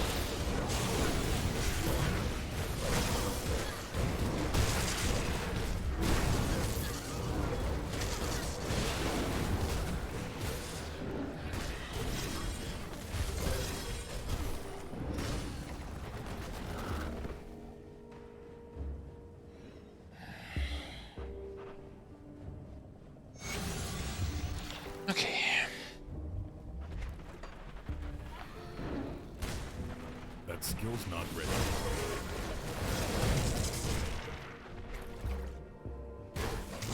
I'm planning on also fighting Ravager.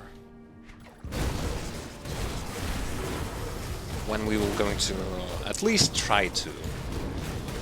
Like, I'm not saying that I will be able to kill him right now, but I'm going to try much like I did with previous boss, Dragon. I'm going to do the same thing here as well. Oh, come on. Go here.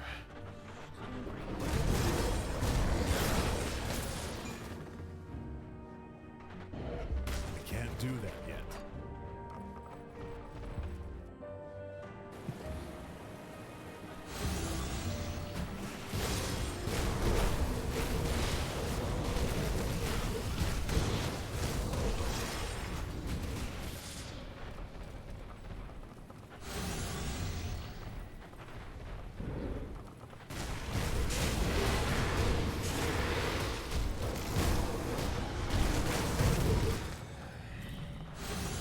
Nicely done. Nicely done. That skill's not ready.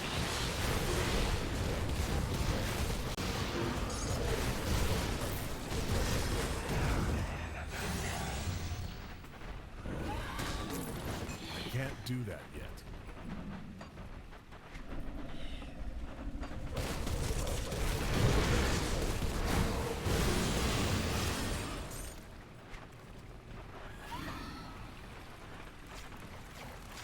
That skill's not ready. I'm still not that quite familiar with pathing and stuff like that when it comes to...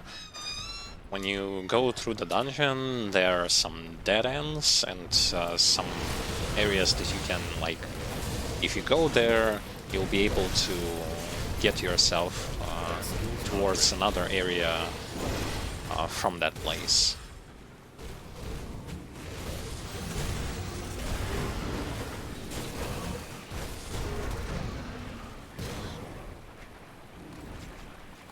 Can't do that yet.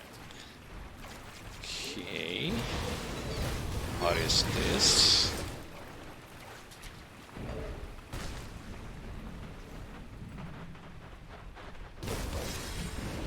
So my job right now for this set is to get myself a conduit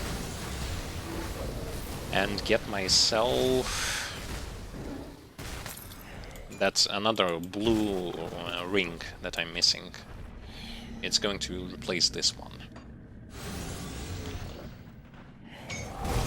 Because this current ring is no good.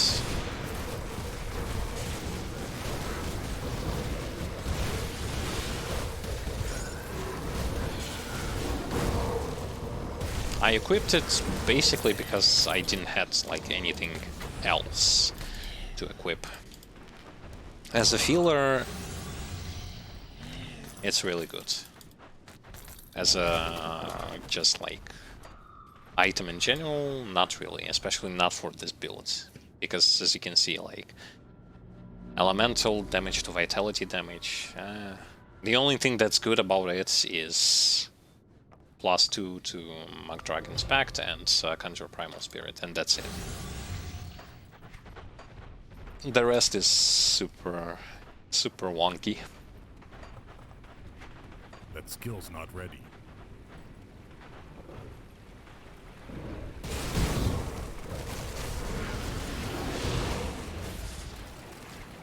I'd like to get more CDR, a little bit more to make sure that this ability will not going to have any kind of cooldown whatsoever. Currently it's 0.2 seconds, I want to make it either 0 seconds or go in plus.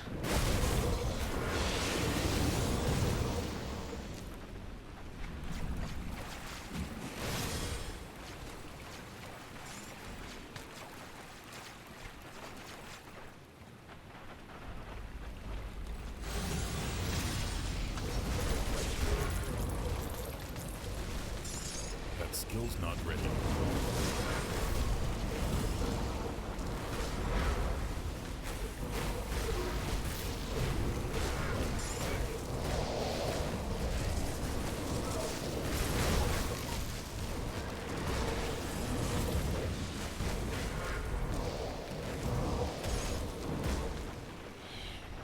That skill's not ready.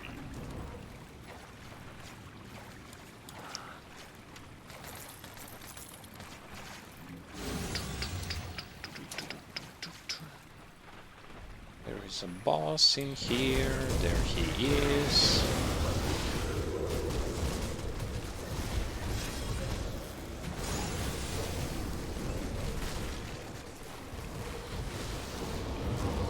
Okay, and from here we'll just TP towards Barrowholm and run by foot.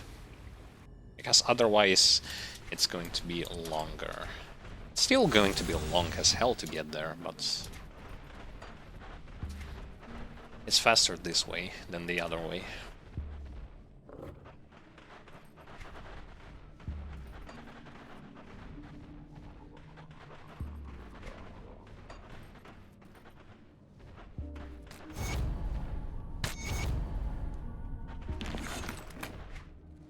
I need to complete one quest for this guy, and it will unlock me the ability to go onwards with those quests. I can't do that yet. We just need to gain access to be able to fight Ravager. That's it.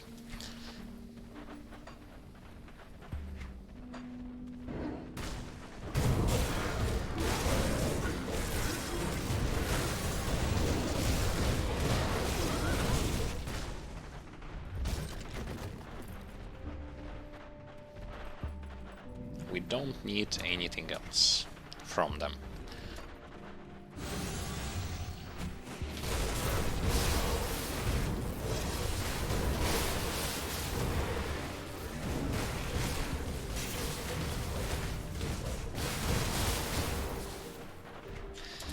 How are my Ugdenblooms going? Where are they? 5. That skill's not ready. Not that many. I like how I can enter this cave just like this. Not cave, but into that cage without even breaking the gate.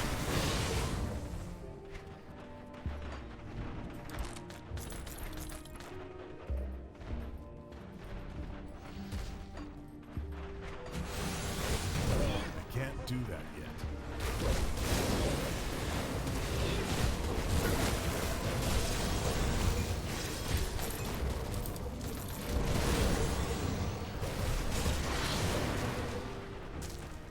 Okay, this way there is nothing, so we can go that Can't do way. that yet.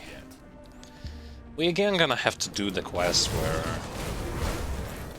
enemies, quest NPCs are going to have random spawn location.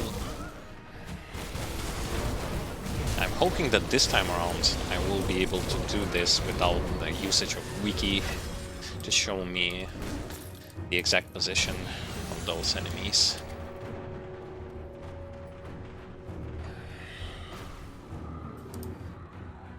Okay, into the Barrowholm.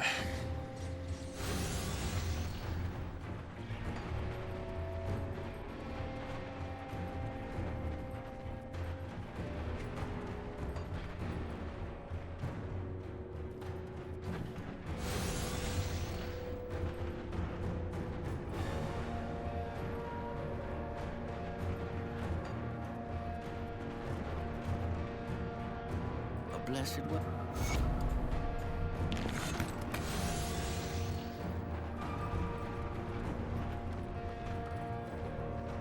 I am thoroughly, we've always had,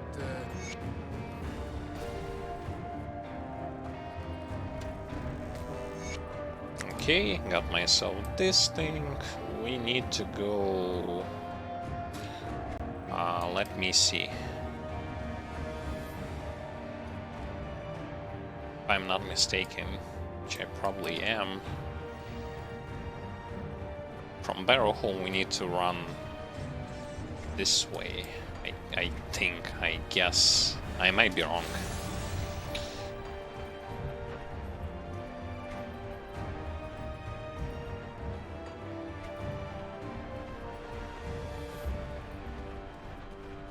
Yeah, it's not here.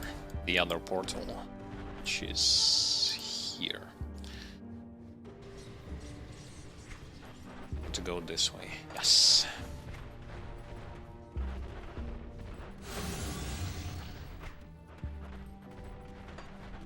Over time you can gain more and more knowledge about those quests, NPCs, locations.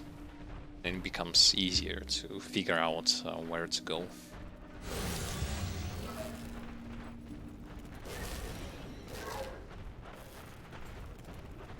I don't know who you are. Okay.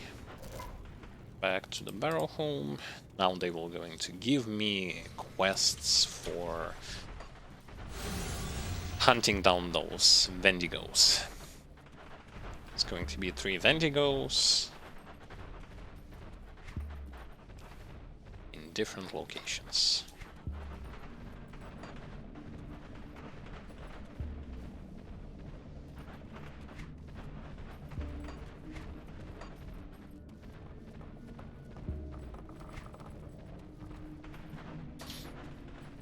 Have you dealt with that Eve of Ravager? Okay, so there are 3 of them. One is from here, somewhere around here. So let's get rid of him. The other one is in a different spot.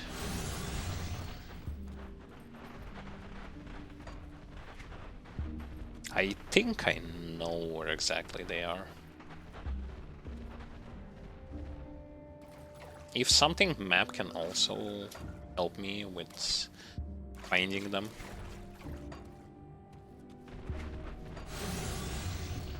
Because on the map it will going to show you like a star icon if you are getting closer to that enemy you have to kill. Not this way. Maybe here?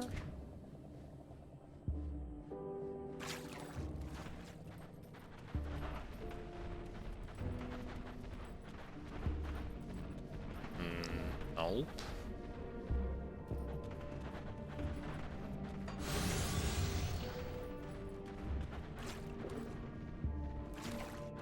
What about here? Not here. There he is. I knew that one of them is here.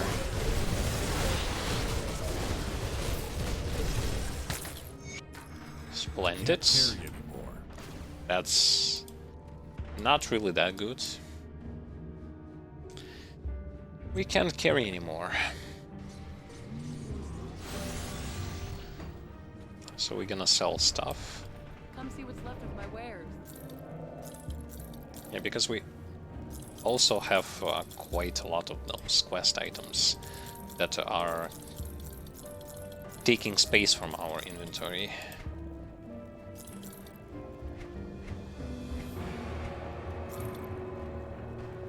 I'm making sure that I haven't solved those gloves that I need.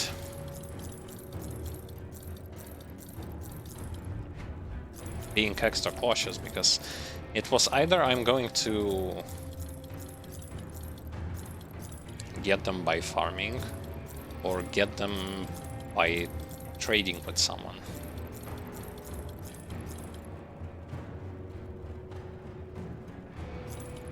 Okay. See you around. Everything's good, everything is good. Put all of those things in here. Gloves for now are going in here. We have not that many dynamite. That thing is fixable. Okay. There's a lot of space in inventory. The next enemy that we need to kill is also in this place. Now that you have, ever since the, do you have the materials? Ugdenbloom. I have it. One Ugdenbloom. It's safe with me. Do you have perfect deep beneath Lokarr? You will find.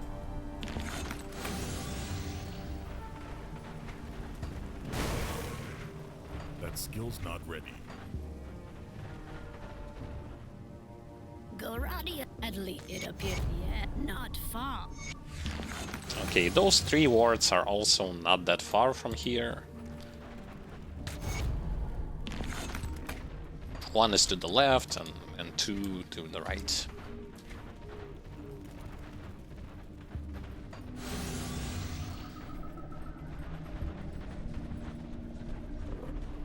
That skill's not ready.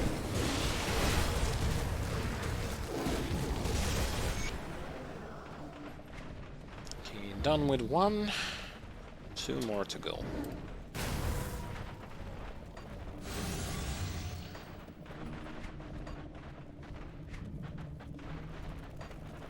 We don't need to go here, we need to go there.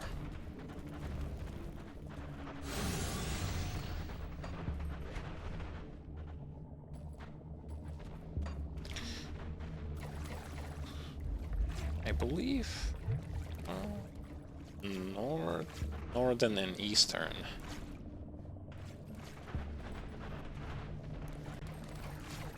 Okay, there is the northern one, I guess. The eastern one is over there.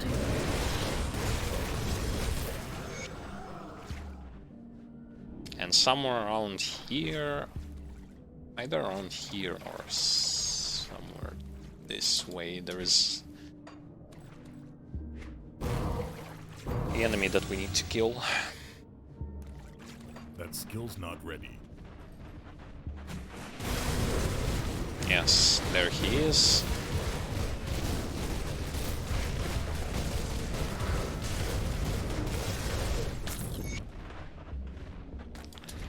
Now it's time to find Western Circle.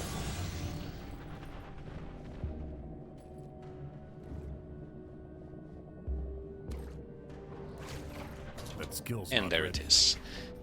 And I think I know exactly where the last guy that we need to kill is. Nice, nicely done.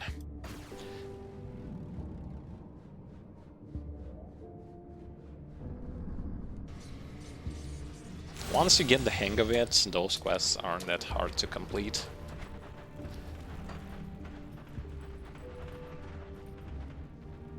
Have you go everything?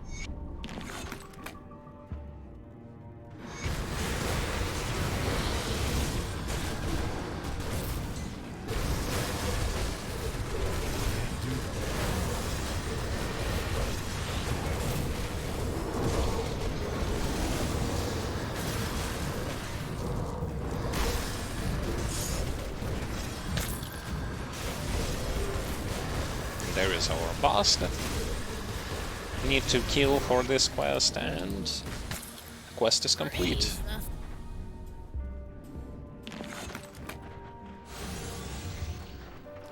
Last quest that is going to appear here will going to be present in here after quite some time. We need to reach almost the area where the final boss of this dungeon is. Not dungeon, the final boss of the DLC is.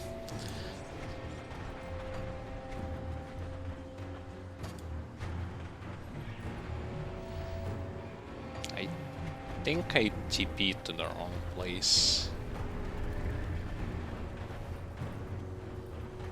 Oh, actually, no, I didn't.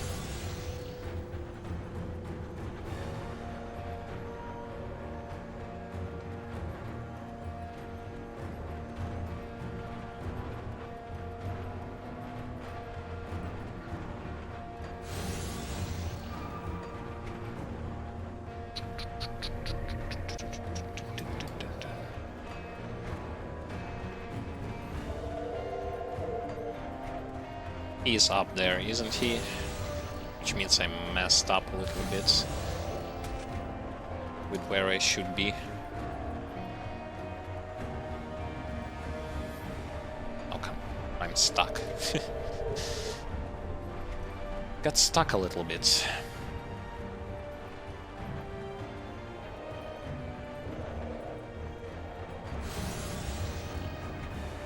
Come on, I want to find him without I can't do that. utilizing side tools such as wiki.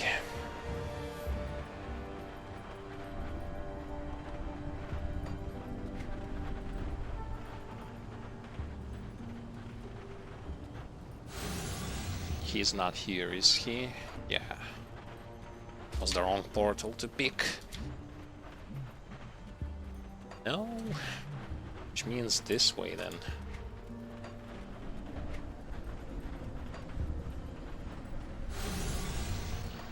Since there are two teleports for Gloomwald, I can't do I kind of mess up a bit.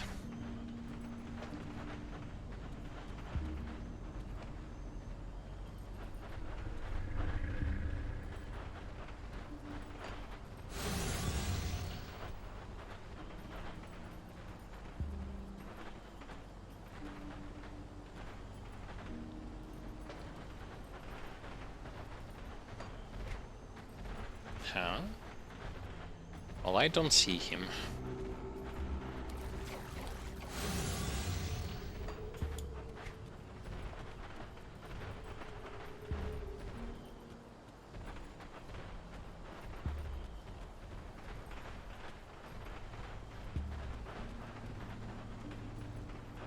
Same thing. Previous time I also had this problem of finding this particular Wendigo. He is not here. You gotta be joking. He's not here.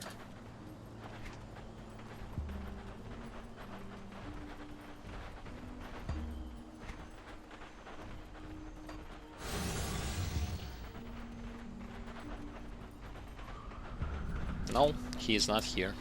God damn it. Come on.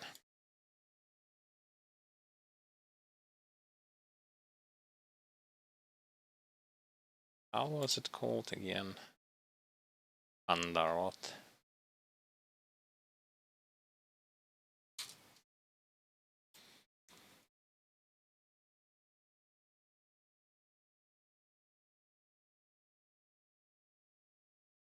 Gloomwald. Well, really?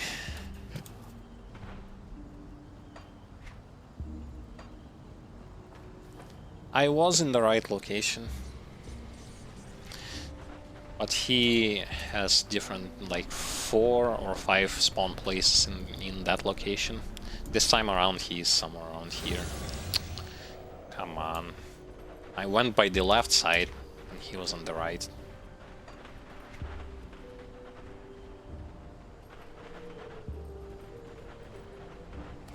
Either on the right or in the center.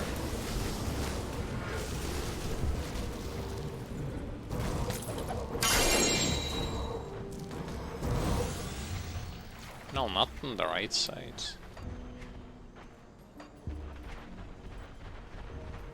The right side here or here? Where is he?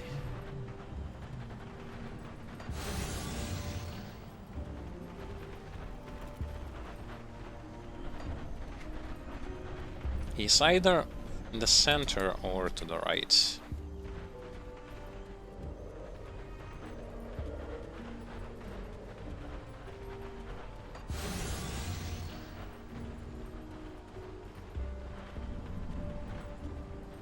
There he is. Not ready. Nice.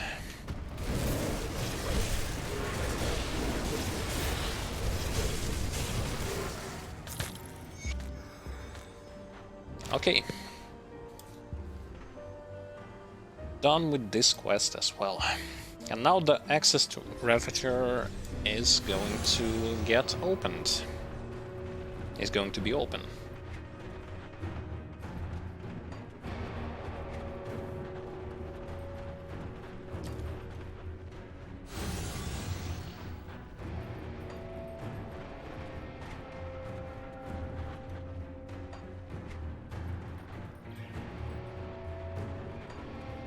Which means we can fight him. Which means I don't know how it's going to go. The stench of rock. Yes, these should satisfy Ravager's hunger for a time once he... It is Ravager. I do not... Massive burden and honor has been... Who shall serve as the Ravager's flesh? Yes, young Orin is ambitious, and her mother... Okay. Bring out the Ravager. Phew. Let's see how things are going to go.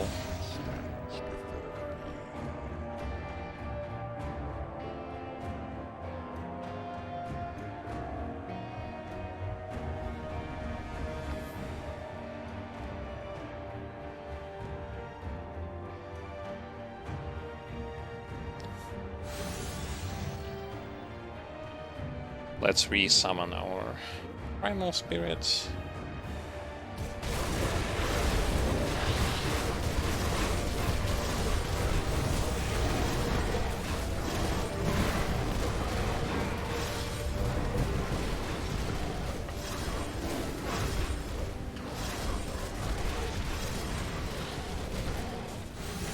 Things aren't looking too good.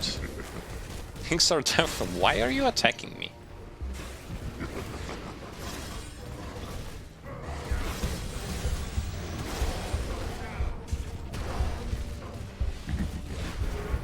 He just keeps aggroing towards me for some reason.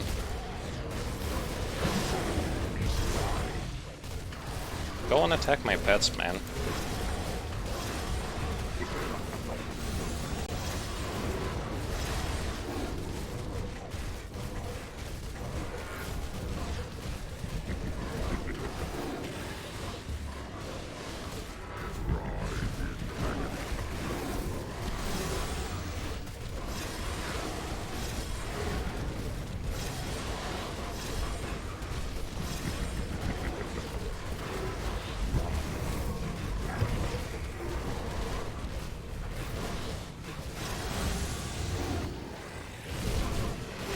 What's up with him?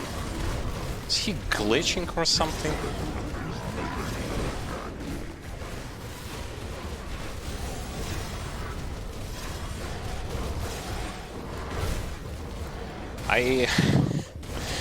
Man,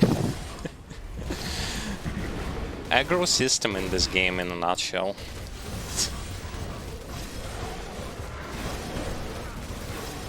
One time he's going to sit on pets, and the other time he's going to completely ignore them.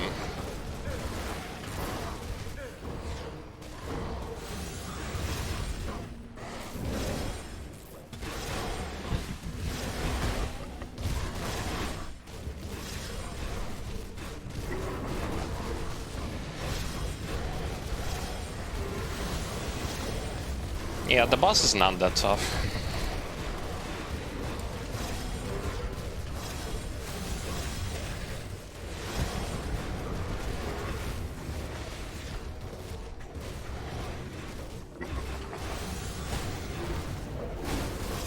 Except he's annoying.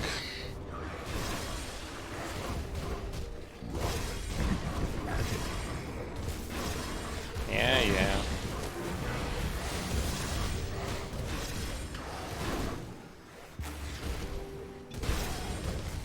Can you...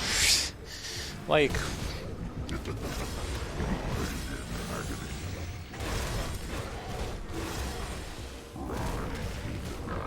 Can you stop it? Just sit on the pets, what the f... Oh my god.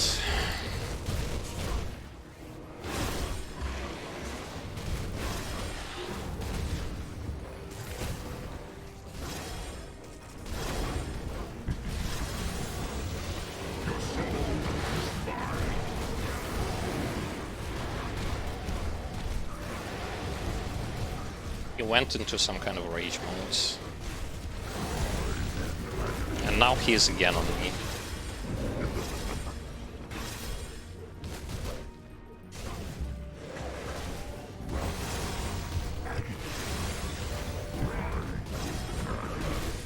Blah blah blah. Your lucky aggro system in this game is actually completely and utterly annoying.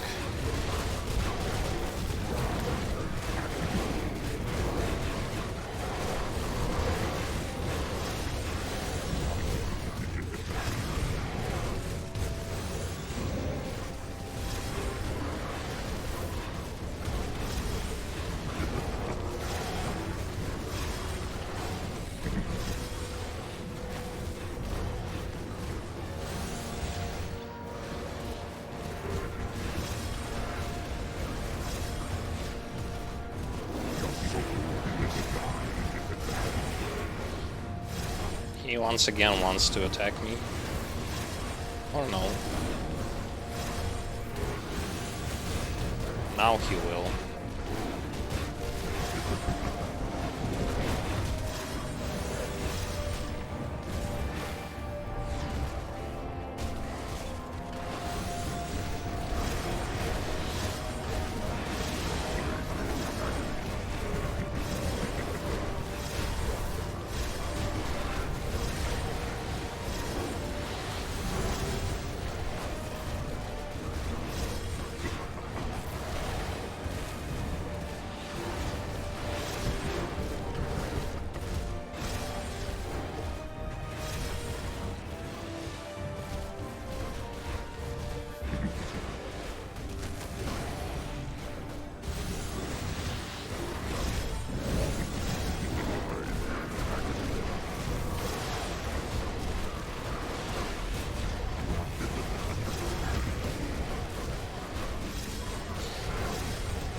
He is again on me. Yes, because why not? Actually, why yes? But I'm not even attacking you. Just throwing debuffs. I'm being stuck. I will die now, will I?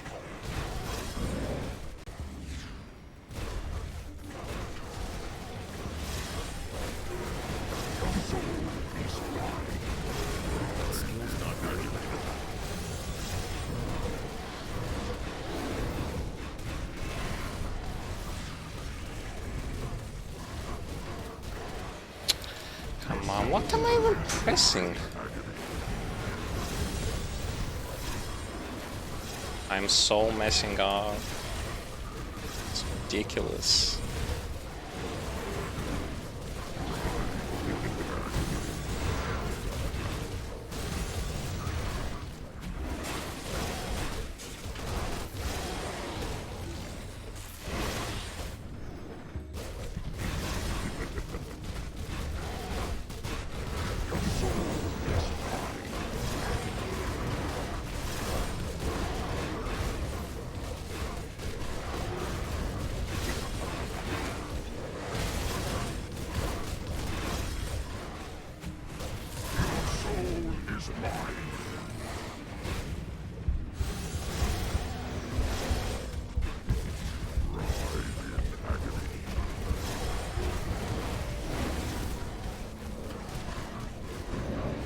You guys like kill him?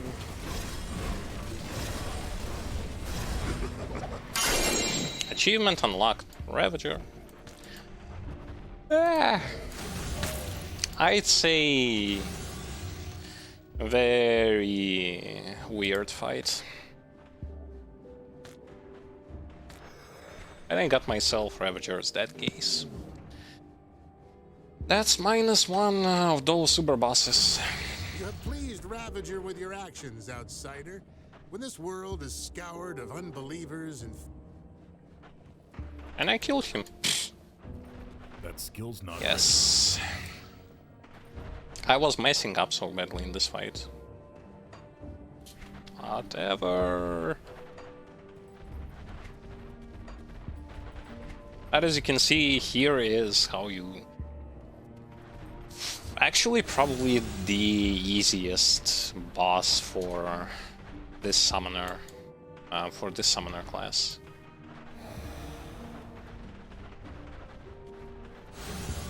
Because Kalagadra and McDragon will going to shred your pets no matter like how much resistances they will going to have. When they start AoEing, it's all about like kiting around, running around, and as you can see, aggro system in this game is like I don't like it. I don't like the way how it works. It works very strange. He just does whatever he feels like, and there is it feels like it doesn't even matter how much aggro stuff you have in your pets, because he will just going to completely aggro, like de-aggro from them and don't care about them.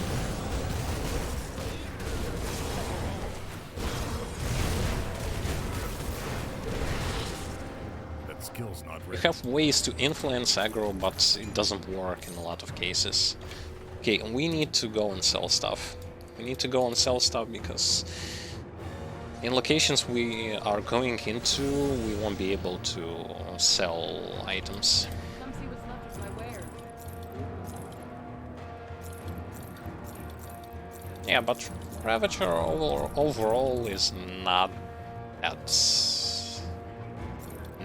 tough.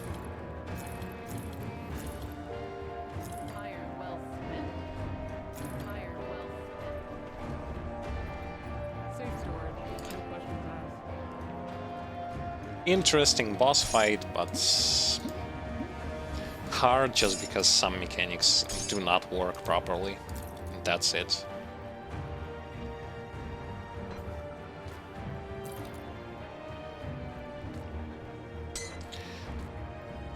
But that's one Uber boss down and 2 Uber bosses to go.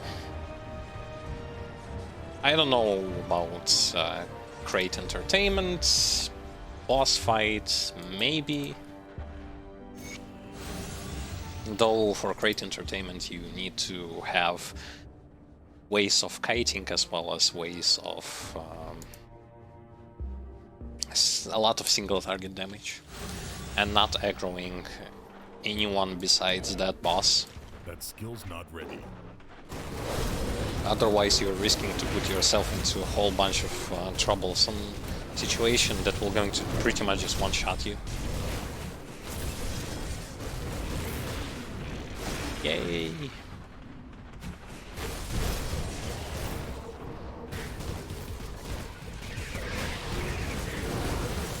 Anyway, I knew exactly that I will be able to defeat Ravager,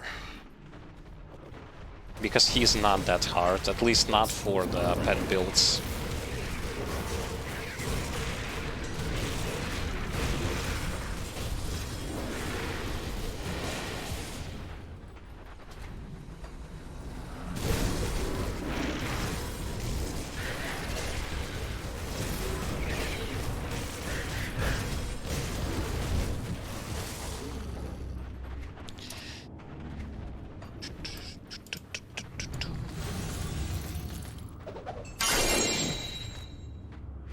Oh. Why does it look like the thing that you use to blow those, like, bubbles That from skill's it? not ready.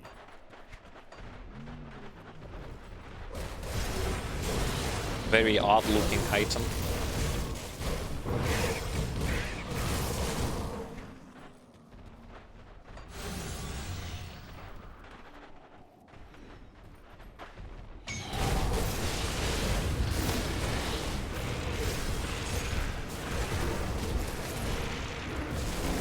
I probably should have waited for buffs to recharge, because I like to approach those totems Can't do that yet. and other stuff that summons elite enemies prepared.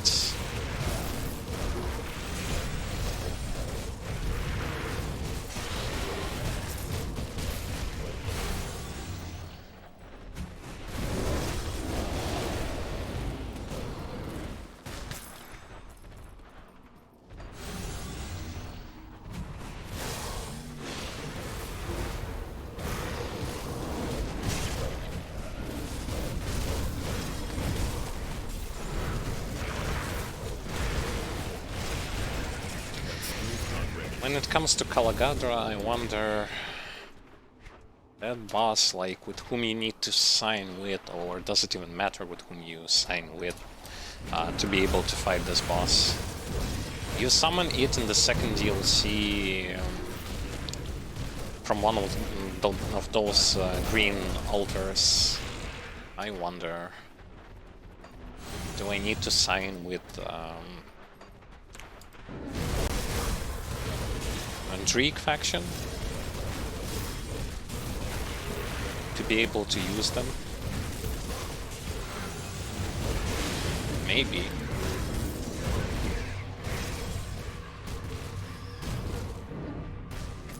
That skill's not ready.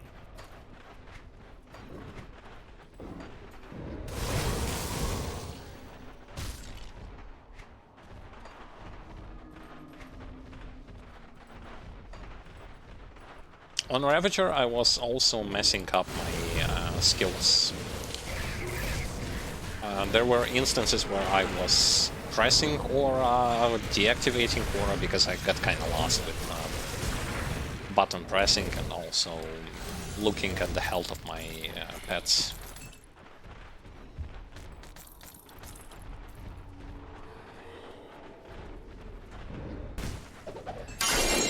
That's the second part of the quest that we need to open the path towards our beloved secret boss, from whom we can farm the experience set, as well as to the location from where you can farm Best in Slots, Vitality Conjurer sets. Not the summoner version, but the regular Conjurer with Vitality Conjurer. That skill's not ready.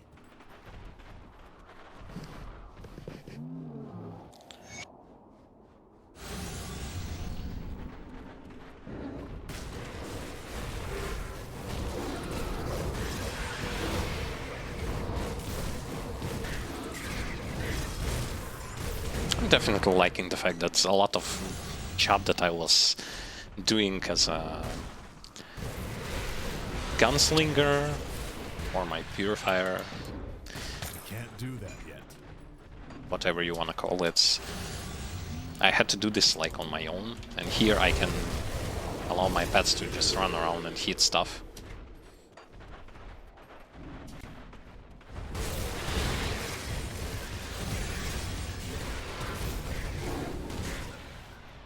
I can't do that yet.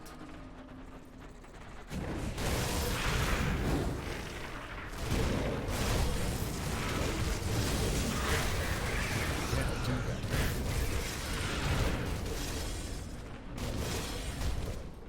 Okay. Sounds good, feels good, seems good.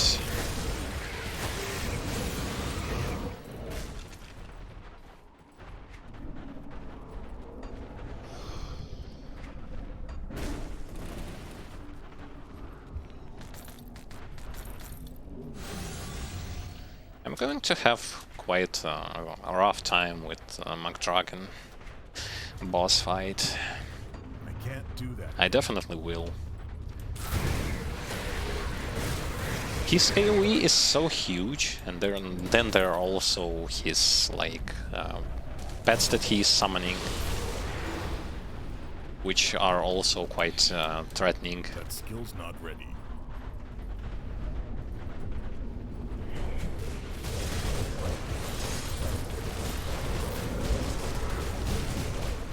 Can't do that.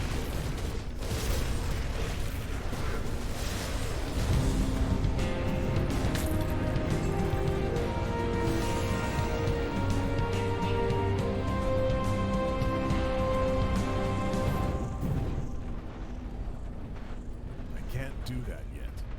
Okay, and now to save Fulgrim and to go towards Malmouth. Yay. Technically, the second part of this DLC starts from right about here. That skill's not ready. Second portion. Is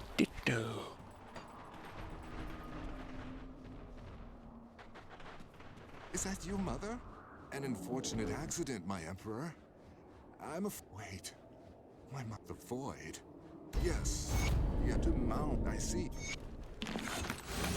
To Malmouth. Yes, we are going to Malmouth. That skill's not To ready. save Malmouth.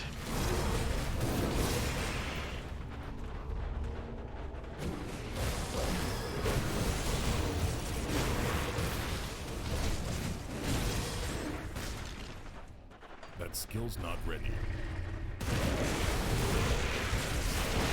Wow, quite a lot of enemies here.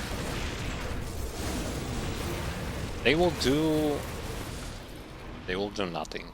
I was thinking they will do something, but then I kinda remember that in this place, like, generally speaking, especially the big demons, they are mostly doing physical damage against you, and not the KS one. The KS portion is there, but it's lower, as well as like vitality.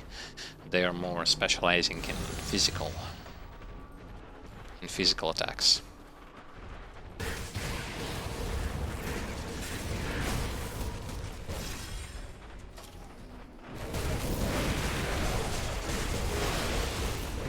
So I don't really have to worry about my pets being harmed too much.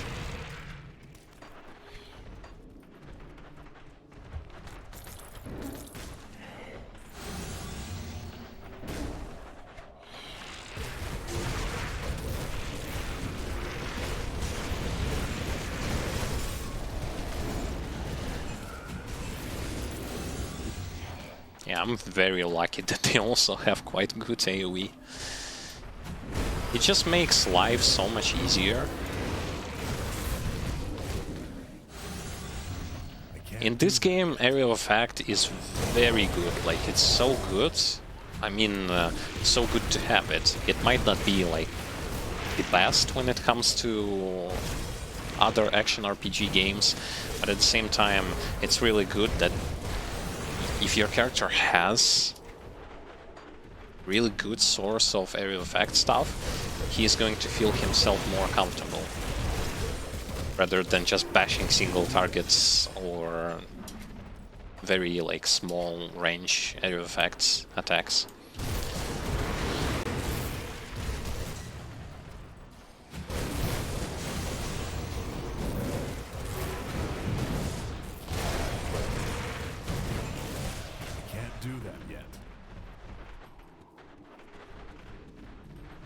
Found myself a portal out of here.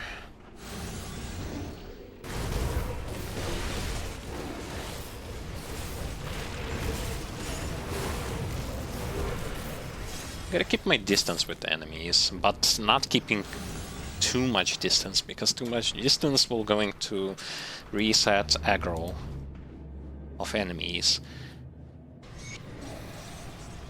I can't do that yet. It's good. You're right. Oh, to the north.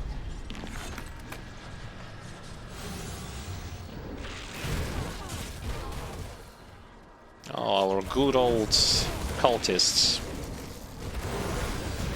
By this time they won't go to do anything.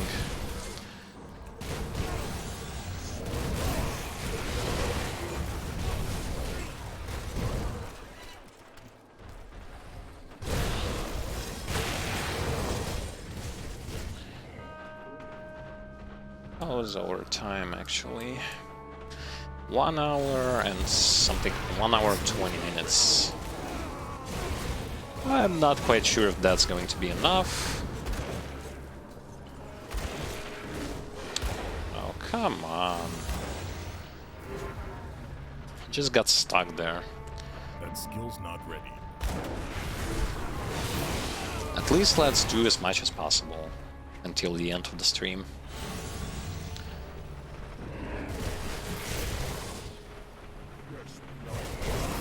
I mean, we took out Ravager, which is a very good achievement for today's stream session.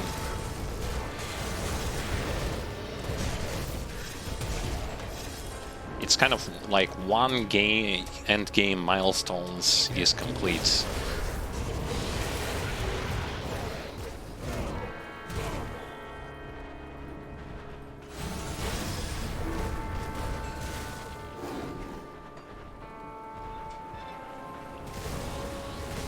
We gotta do 2 more, which are like Magdragon and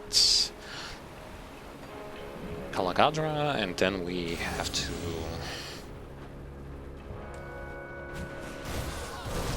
work our way towards other things, such as SR, SR 80 plus minimum, as well as Shattered Realm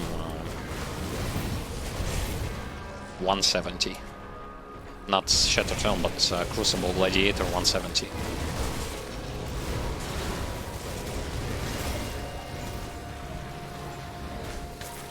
Can't do that yet.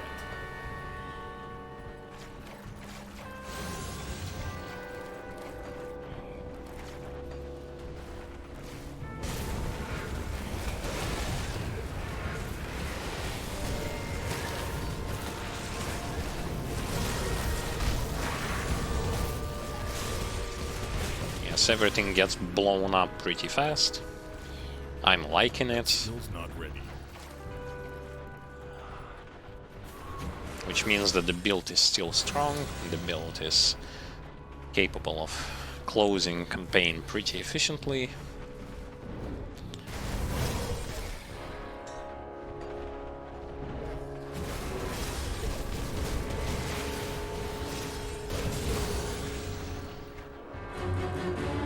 That skill's not ready. Gravatul, oh yeah, a second Nemesis boss.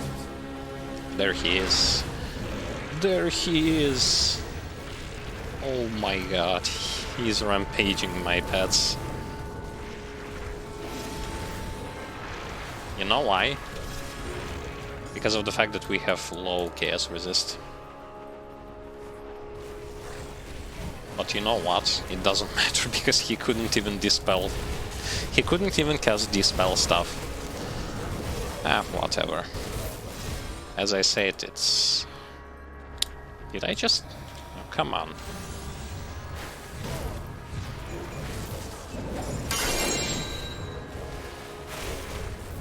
Some new legendary.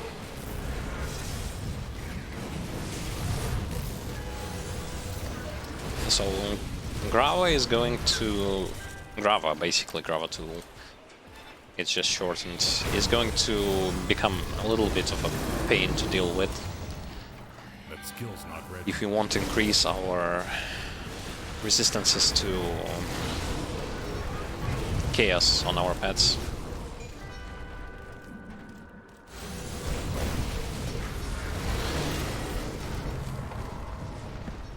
That skill's not ready.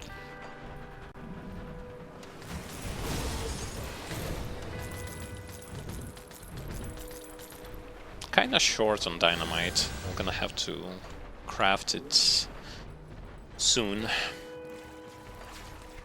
I can't do that yet.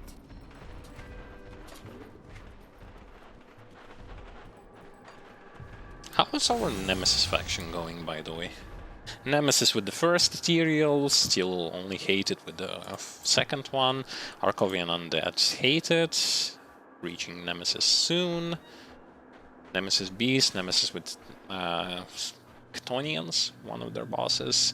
The other ones are still quite far.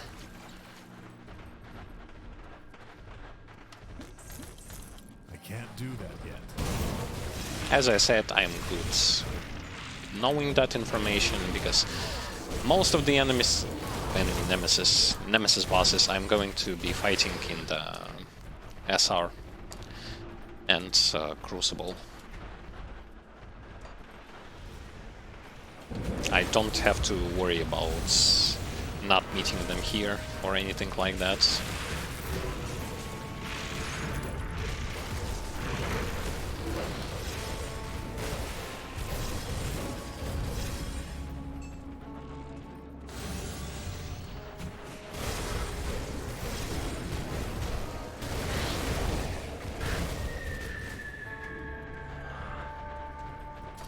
do that yet.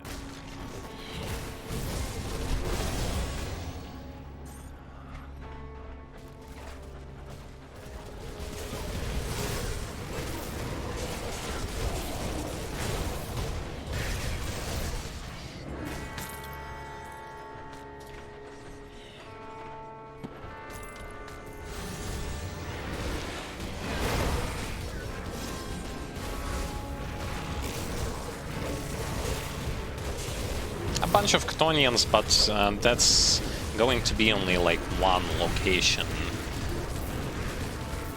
where we are going to fight them. So once we are going to deal with them here, it's going to become easier, because the rest of the stuff in this DLC are ethereals. Ethereals are no problem for us.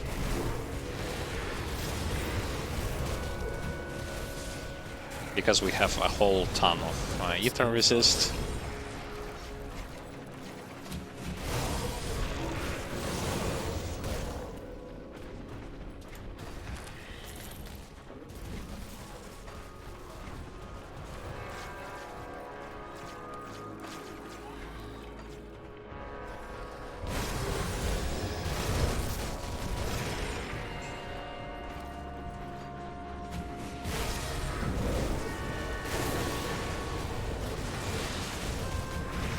Just gotta remember to control the situation.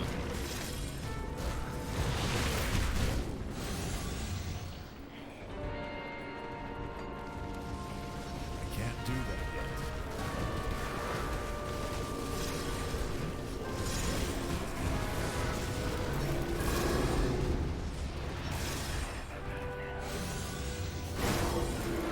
The reason why I'm ordering them to go there and stay when the boss or enemy has multiple phases is because when he's going into the second phase, I want my enemies to immediately, my pets, to immediately start like chomping him. Skill's not ready. I don't want to spend time on them like running towards him. It should be natural, like they should immediately start attacking him.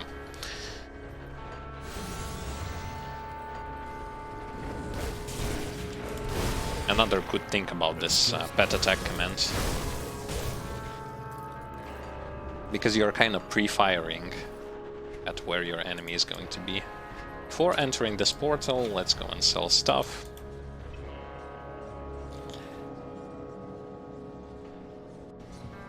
Once again, in those red zones, you cannot TP from them unless you are going to leave them or die in there. So it's always wise to go in there. Not with the full inventory, with the empty one.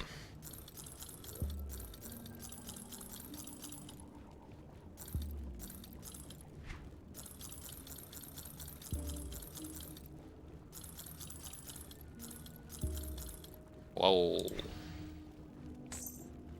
I need Heart of Darkness.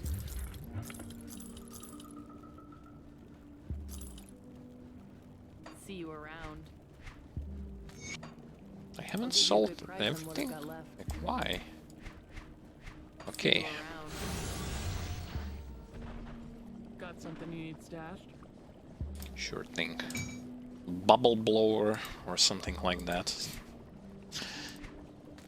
Gonna blow some bubbles. Why am I having this? I'm gonna sell this. I already have a better version of it. I'll keep an eye on this. Come see what's left of my I wares. also need to sell that, to stash that Ugdenbloom. Like this, this. Nice. Now the inventory is empty. Yay. And we can continue on.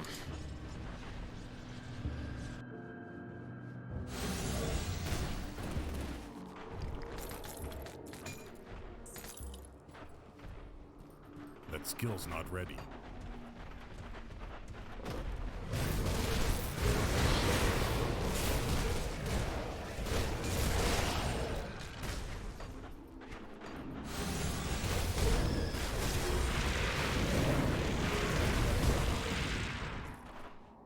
whole bunch of Catonians. But no problem. I like that Blood of Drake is capable of healing so much health for our pets. It's literally that powerful. Because percent healing is always strong.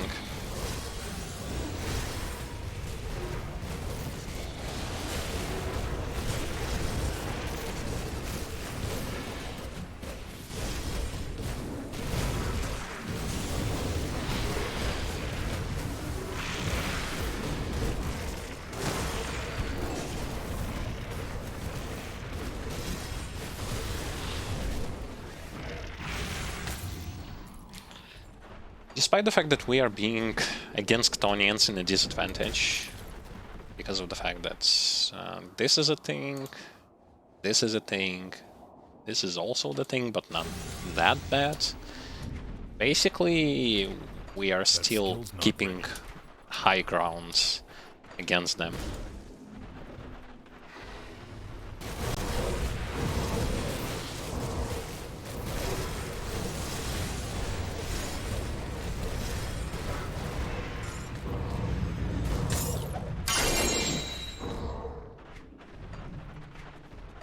That's like the 10th weapon, number 10 weapon of the same type.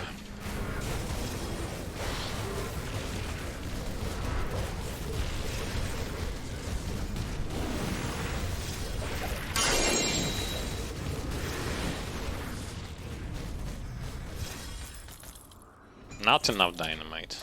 Sweet. And I forgot to craft it. Whatever. Not enough dynamite is not good.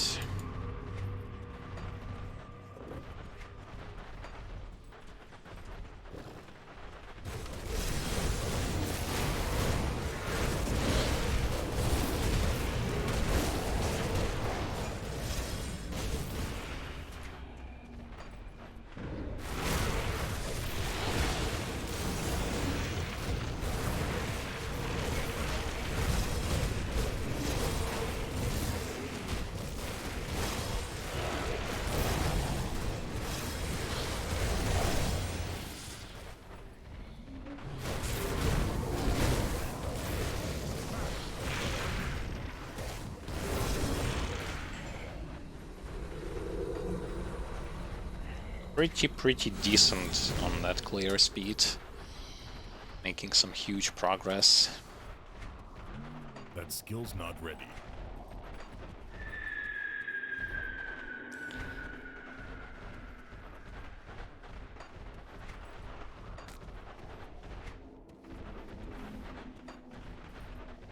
We kinda have to find a way to fix our chaos resist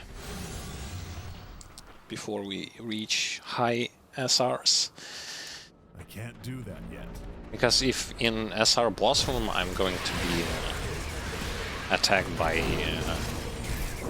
Gravatul with that kind of resistance to chaos, it will not going to turn well.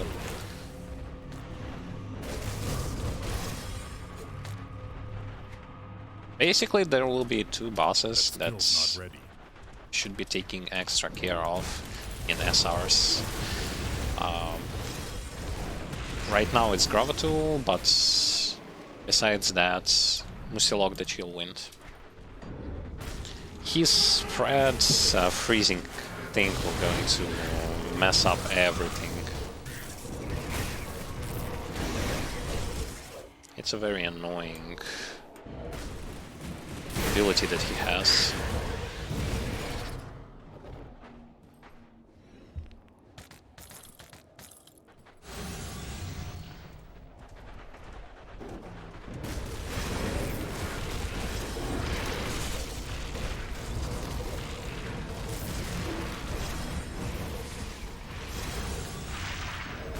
A whole bunch of chaos stuff. This is why the health is dropping like super fast.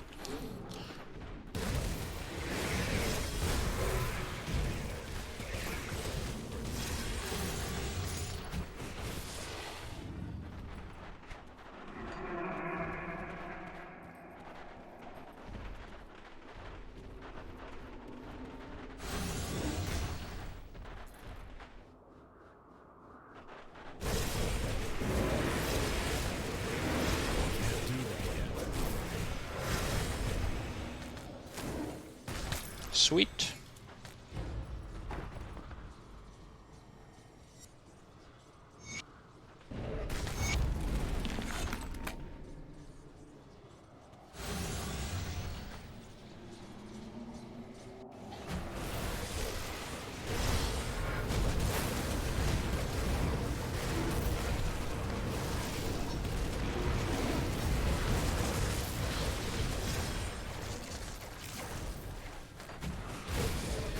This place is really good for getting your infamy with ethereals and Chthonians at the same time. Plus increasing your positive reputation with some of the factions. Because you are fighting like 2 factions at the same time.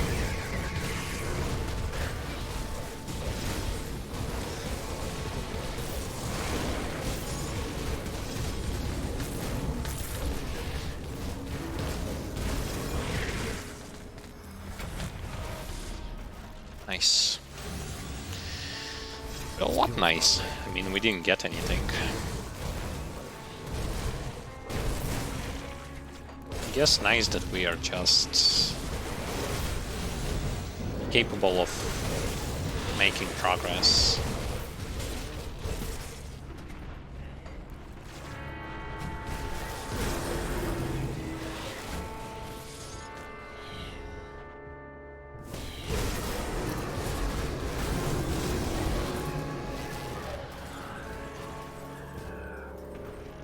Okay, I want to go and grab another part of the Lokarr location quest, which is around here. Yep. There it is.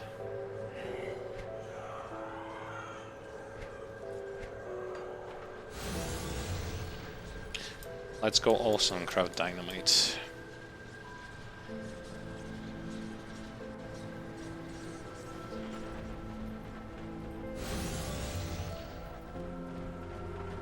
Dynamite because we need it.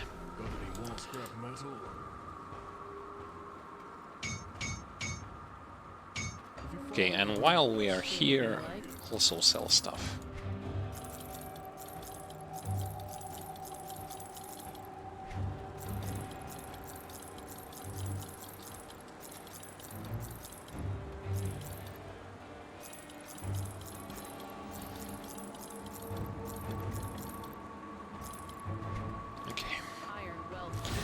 The rest, put here. No questions asked.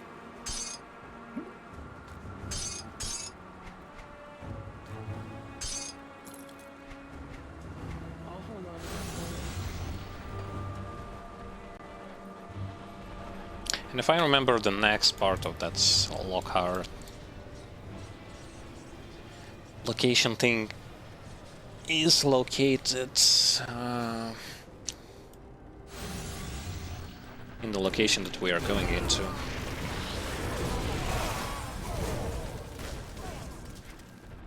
At least I'm hoping that I haven't like missed anything, because I'm trying to do this like by remembering what I did with my purifier.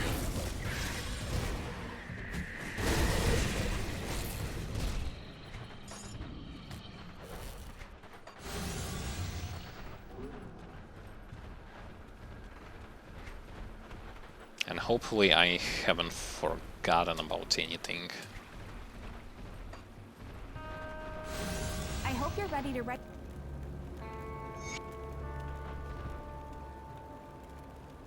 I can't do that yet. She wants some clues.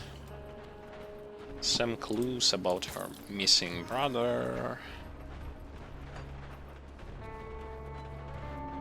Can't do that yet. Once again, ether crystals, ether clusters, and other kind of stuff is super important for crafting, so don't think that they are going into waste or something, especially if you are playing with multiple characters. there is now no such thing as way too much. There's always going to be like way too few.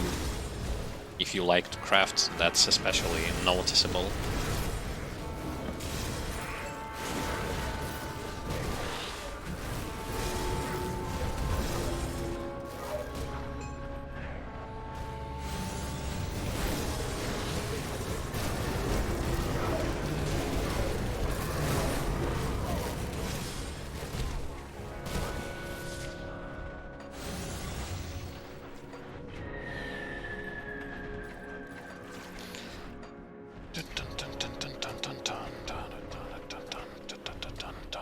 That skill's not ready.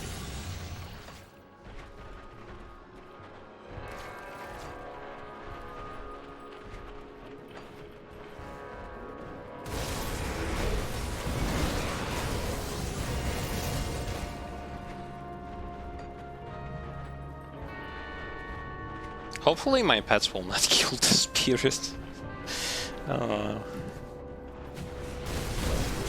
Spirit can pop up in different places. Here's the problem. And because all my pets set on aggro, they will going to attack him. So I have to watch out for that thing to happen.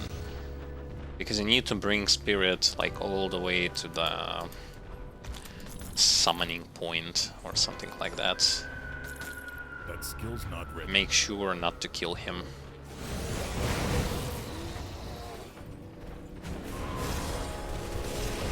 Because basically everything can kill him. Auras and other kind of stuff that has damage over time effects. I can't do that.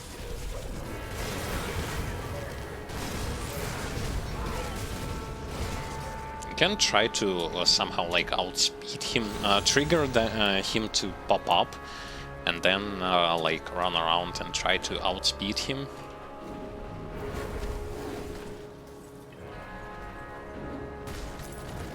And while doing so, like to clear path towards where you need to bring him, so that nothing will going to stand in your way.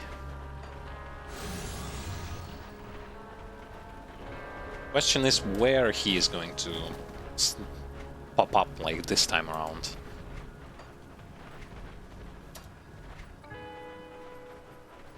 Because I know where I need to bring him. Question is how things are going to go.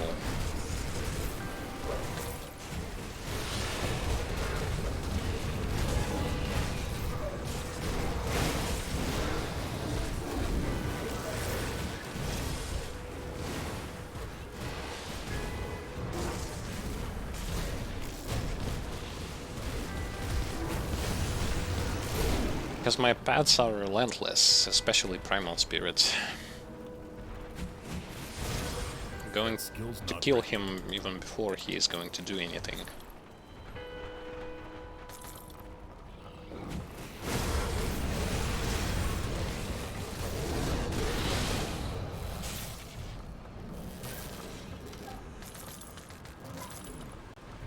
I can't do that yet.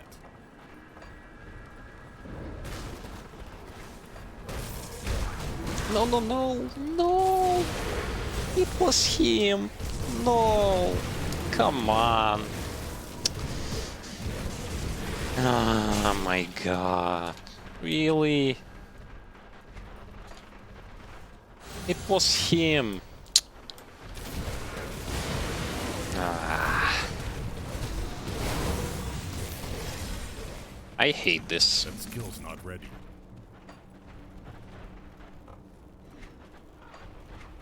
That's all because he has stupid summon, like, spawn places. It's already enough that he, like, you have to get him through the area that's infested with ethereals. He also can pop up in such an unpredicted, like, situations and places.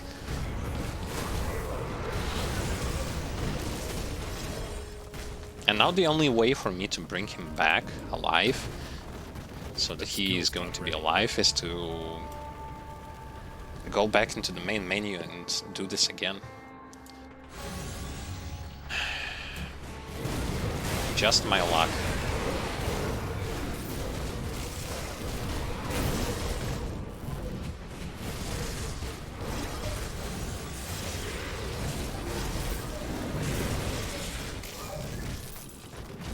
The way how I knew that it was him, he's basically the blue zombie. He looks like a blue zombie.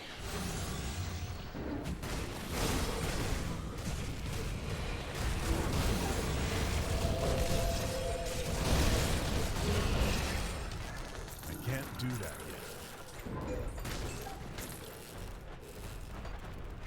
I have to go this way first.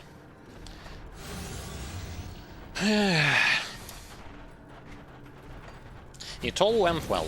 I just wanted to show that, like, this whole thing, how you actually gain access towards Lokarr and this place where you fight Lokarr, as well as place where you can find, not find, but farm for the Dark One set, which is a very powerful set for Conjurer that you can use.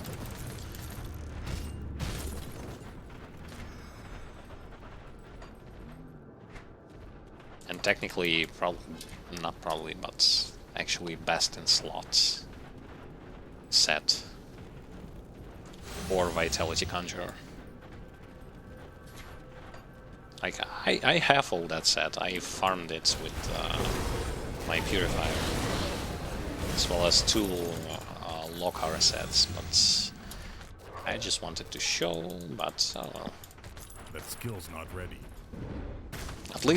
At least today I shown you how this build can beat Ravager.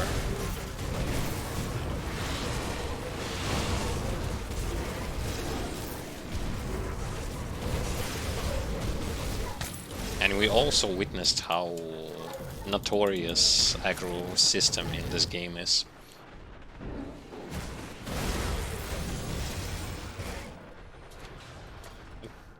Technically speaking, it's actually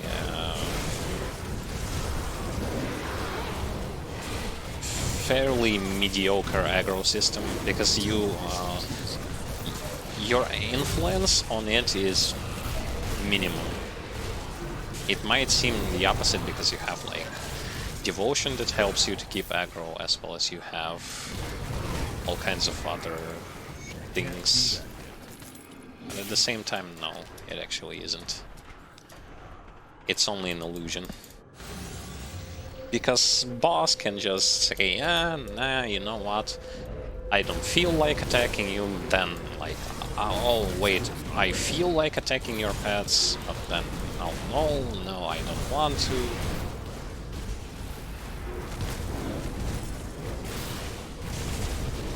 I like MMORPG's aggro system way better than this.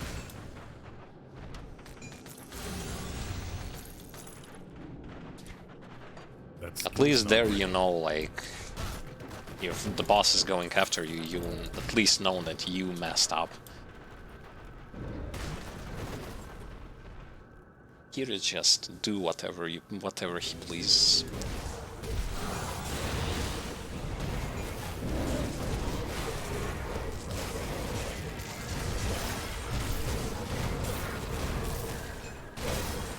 Okay. Am I really not going to... Was he only one? Is there a chance to spawn another one? I think not. It's always going to be like one zombie.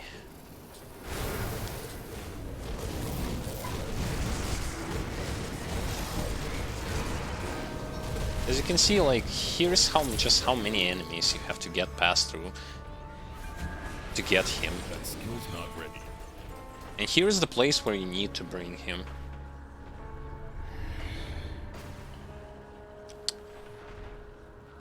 Unbelievable.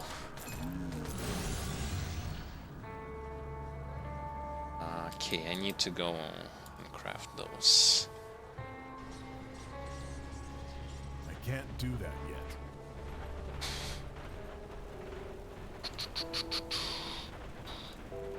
What brings you to my forge? Go on then.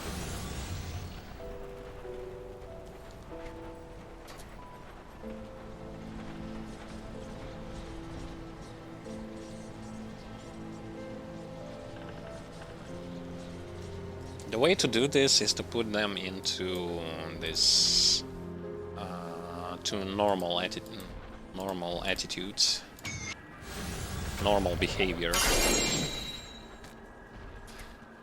so that they will not going to run and attack this zombie.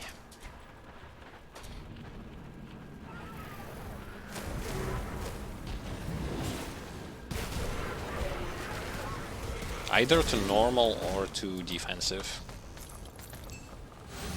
so that they will only attack those whom you will order them to.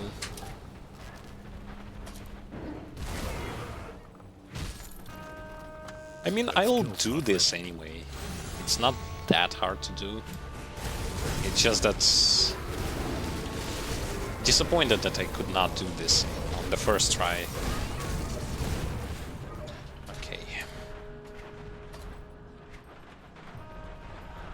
Also, where am I going? I need to go this way first to give her a letter. I have to backtrack.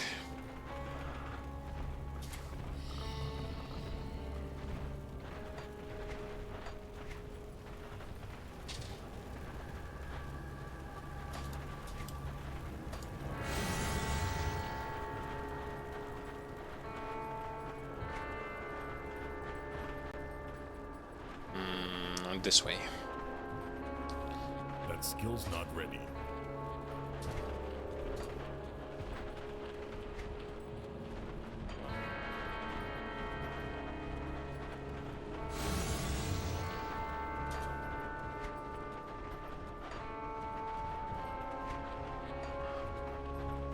Great Entertainment Quest is even more sillier than that, because one part of the quest literally have you to stand in the constantly like damage over time void zone, and you kind of have to stand there for quite some time and not die. Afterwards it will going to give you access to other parts of the quest.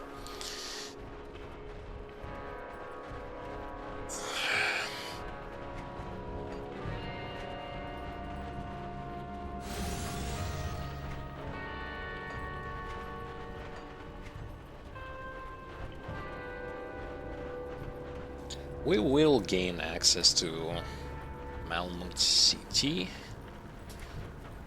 on this stream. Yes, we absolutely will.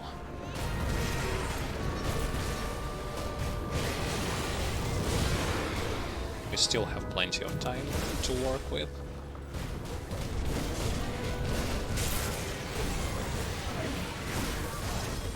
I can't do that yet.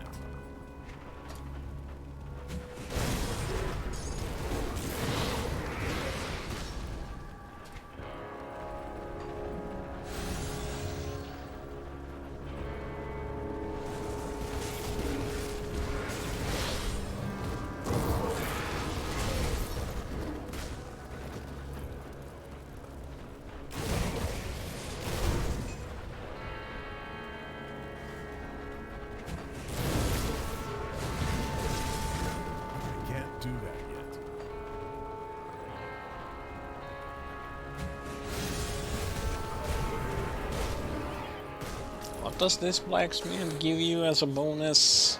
Poison acid resists, increase energy regeneration, and plus crit damage.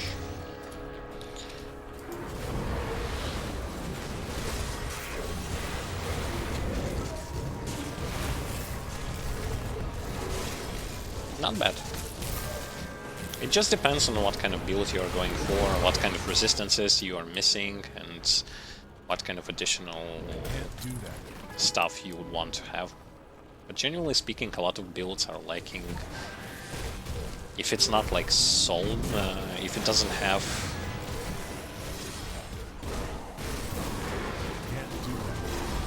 a soldier in it, you're going to struggle a bit with stun resist on some builds.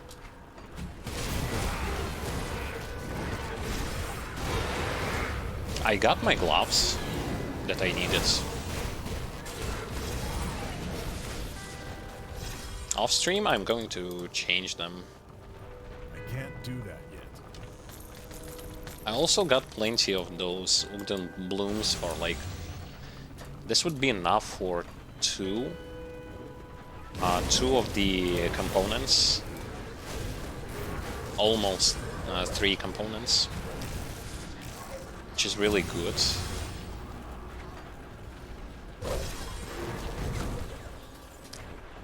Since I definitely need those. I can't do that yet.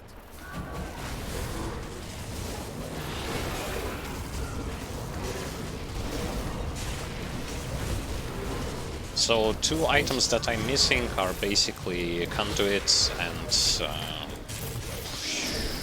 Lokarr Soul.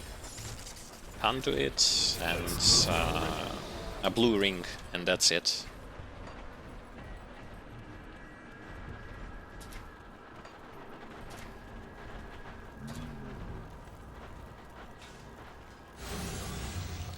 So I'm getting there. Skill's not ready. I also got myself a Ravager helmet.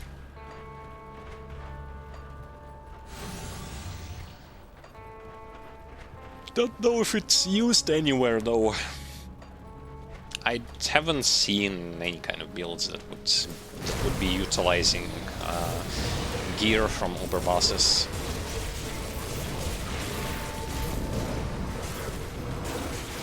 But in case if there is any that has to use this helmet, I have it. Well, it got to... That skill's not ready. Okay, now we will going to go into the sewers.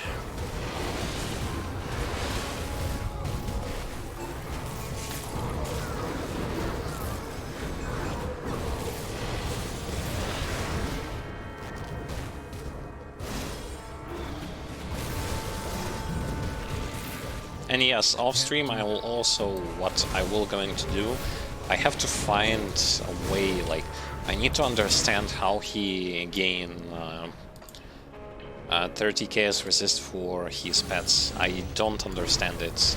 Those gear pieces, they do not give KS resistance for your pets. Skill's not ready. I don't know how he managed to do that.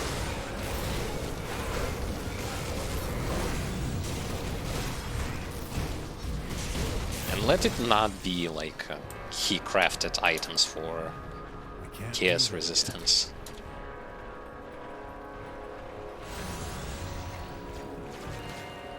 Because I can't quite craft stuff. Not having that many recipes.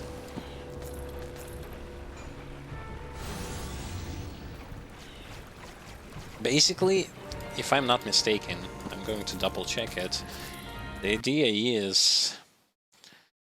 Let me close this thing as well. The idea with his resistances for pets, yeah, he has 60% KS resist. Can't do that yet.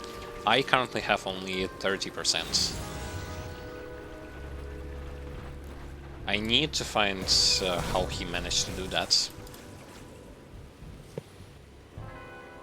Those gear pieces that I'm missing, they do not give that KS resist.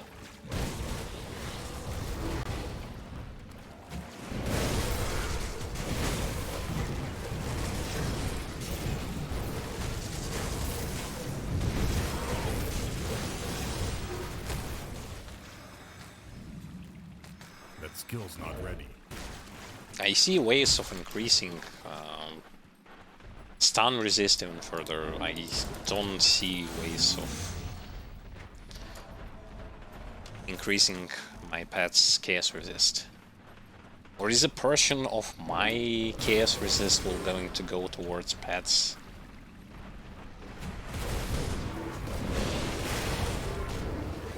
I don't think that that's possible.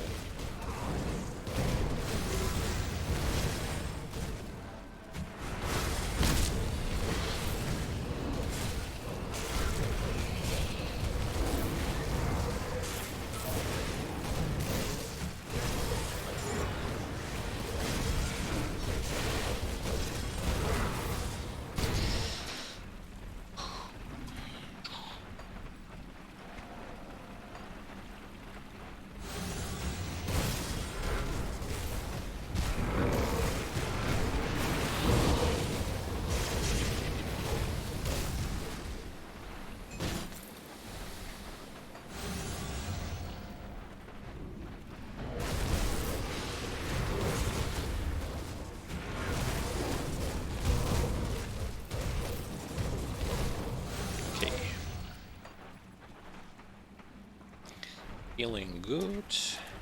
I can't do that yet.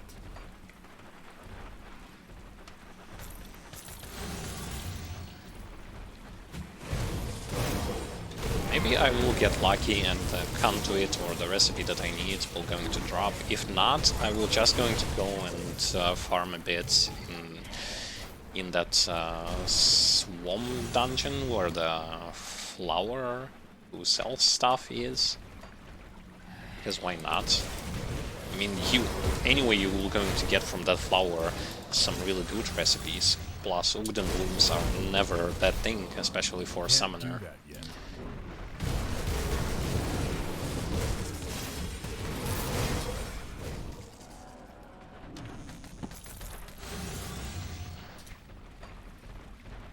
Oh, and in this area we are going to fight Gale across the mountain. That skill's not ready. Which for some reason this boss is considered to be a very troublesome one for casters as well as summoners.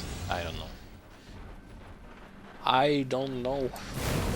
I mean, I've killed one of the toughest bosses that works against summoners.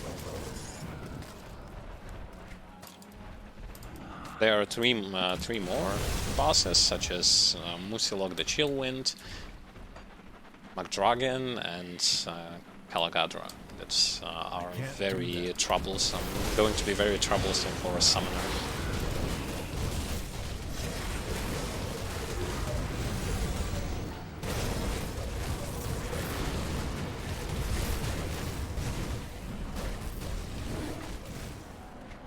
That skill's not ready.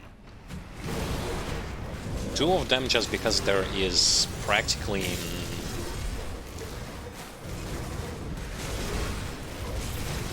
a whole ton of area of effect damage that is insanely hard to avoid. Even when micromanaging, you're still going to face against some serious trouble when fighting them.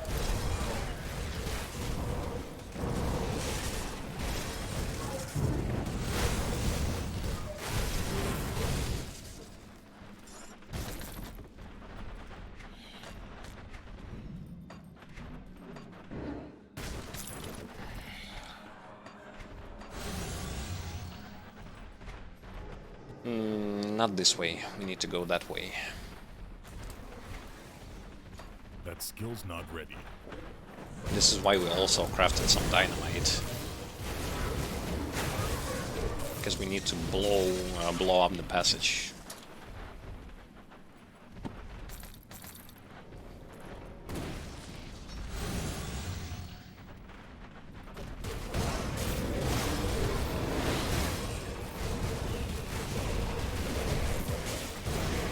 Those pets are slaughtering those ethereal colossus.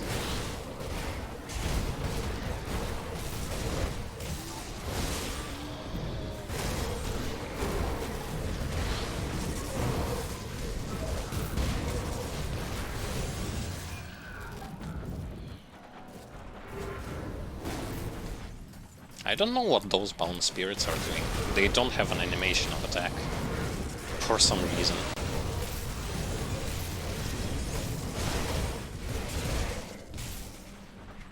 I can't do that yet. They are just flying towards the enemy and not attacking. Just sitting there. I mean, they are attacking, but for some reason you can't see it.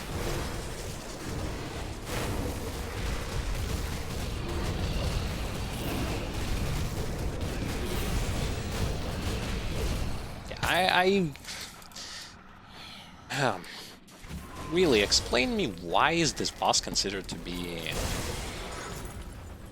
even some kind of a problem? I don't know, maybe I'm playing not the proper class. In my entire experience with this game, I never ever had problems with this boss.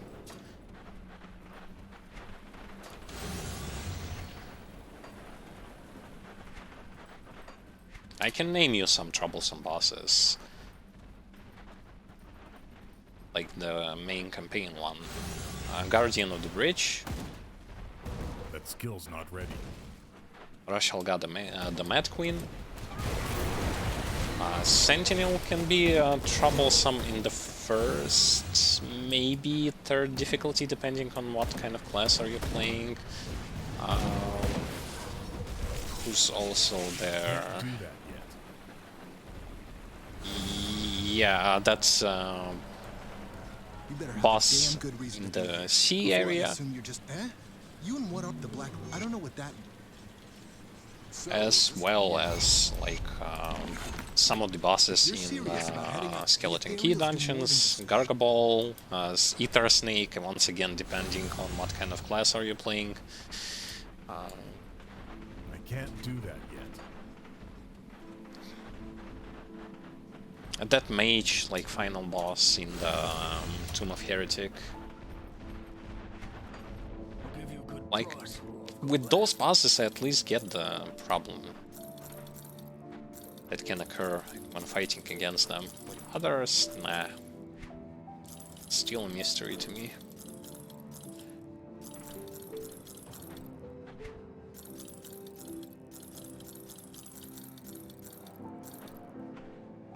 Second Blaze Heart. I will keep it because it's kind of interesting. I have one of those like Blaze Hearts. I want to have the other one, or collection, like double Blaze Heart daggers.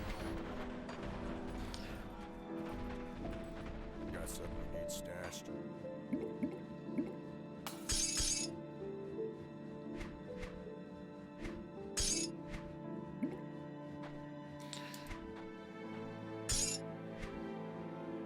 So we have what, 42, 16, 16. Nah, we will be short, a little bit short on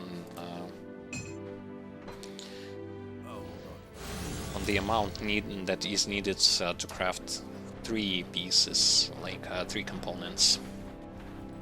And we need 1, 2, 3, 4, 5, 6. We need 6 components.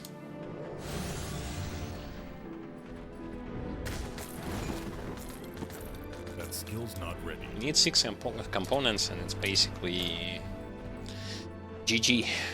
It's going to be like, with 2 items, with 6 components, it's going to be a full, like a full build.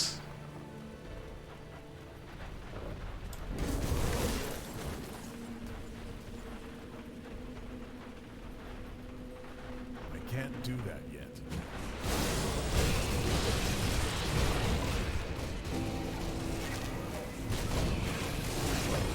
And once again, when I'm going to finish playing with this class, when I'm going to achieve those milestones, I will again going to do this like build overview where I'm going to pinpoint weaknesses and strong sides of the character, while I'm going to present showcase against various different bosses. In separate video, I will going to also Skill's not ready. if I will be able to beat those remaining Nemesis bosses, not Nemesis bosses, but Uber bosses, Celestials. I'm going to Can't do that yet.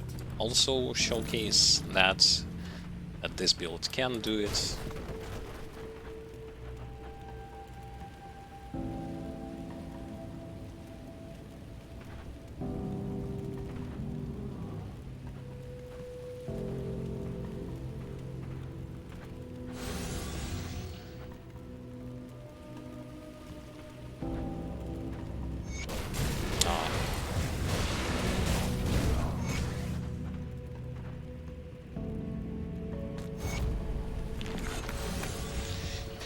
Can't do that yet.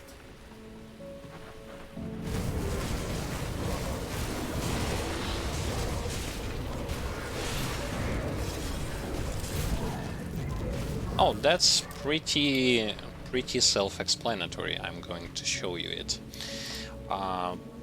Basically, for this build, we are utilizing full set Beast Collar, Mythical Beast Collar set. And as you can see, for 4-part set completion, you will going to gain +1 summon limit on summon Briar Thorn, as well as +5 second to conjure Primal Spirit, which makes us being able to utilize 2 of those pets. And when it comes to that Golem one, I'm going to see.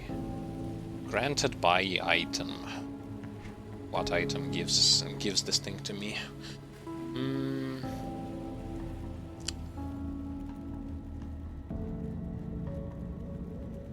There it is. Hold up a second. Yes, there it is. Yep. So basically, those are being granted mostly, like, not mostly, they are being granted by items.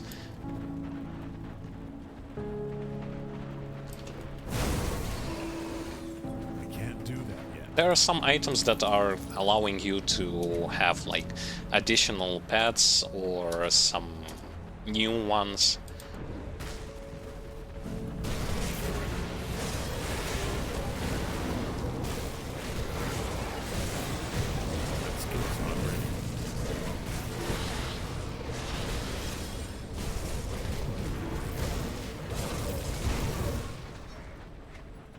Considering the fact that this set is can drop from like pieces of this set, as well as recipe for crafting this set can drop from anywhere in the game, from any kind of dungeon, enemy, boss, or something like that.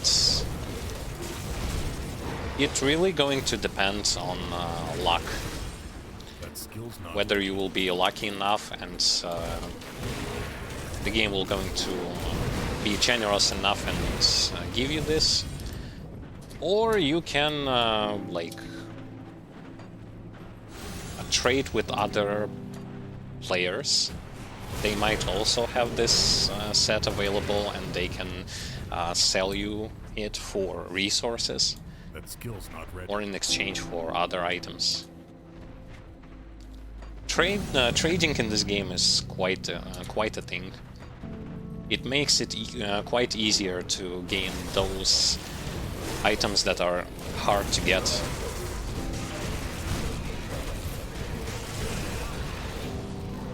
By the way, I should also tell you one thing. If you're going to have access to... This is one of those sets that if you have recipe for one part of it, for example, you have recipe for helmet, you can later on like craft 4 helmets, and by utilizing this NPC, I'm going to show you, because it's easier like to do it this way than the other way. You're here. Okay. Let's take a look, shall we? You're going to have this like option to transmute one set piece into another one. So basically, if you have recipe for one, with transmute you will going to have like full set. Craft 4 items of the same type, leave one item that you will going to have like 4 helmets, leave 1 helmet that you will going to put on, the rest 3 helmets, transmute them into different parts like shoulders, chest, and metal, and that's it. And this way you're going to have like full set available by just having one recipe.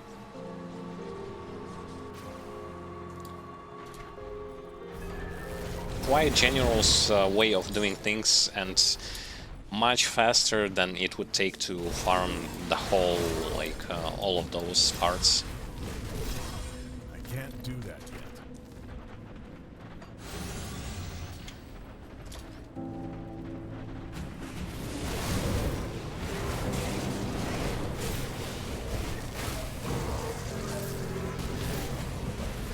So definitely do not be discouraged. That's just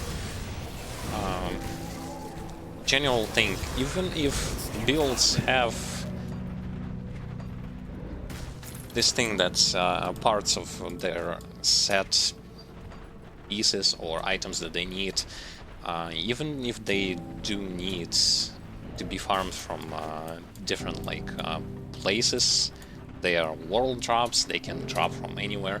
Do not be discouraged, because you can either trade with other players by joining Discord community, by joining some Facebook communities that this game like has, I can't do that yet. or just by finding, being lucky when it comes to finding one recipe, and by transmuting other stuff into, like, crafting those same items and then transmuting them into the other ones, you're going to gain those items.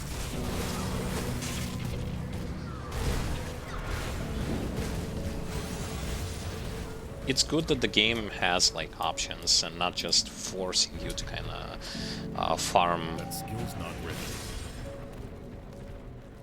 Leaving you to with only like being able to get those items just by farming.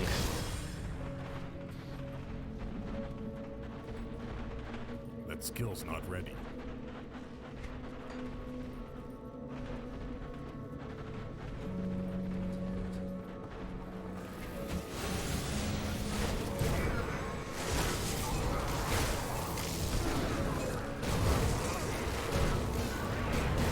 Generally speaking, when it comes to survivability, Conjurer is really good because of how just overall tanky he is, and his pets are also really, really tanky.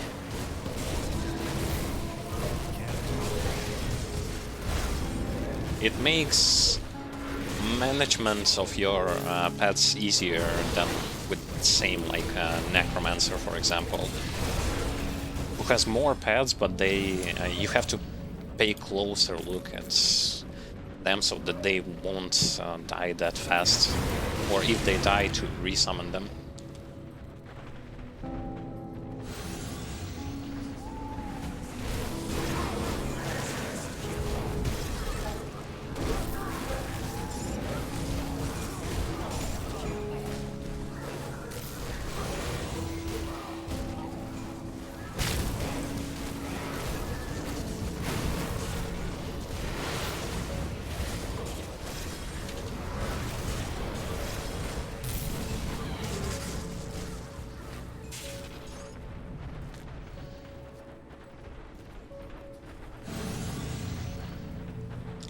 Unfortunately, no. You when you relog into into the game from main menu or something like that. When you enter the game, you have to like manually switch their attack stuff into aggressive, normal, defensive, something like that. I also am doing that thing every time.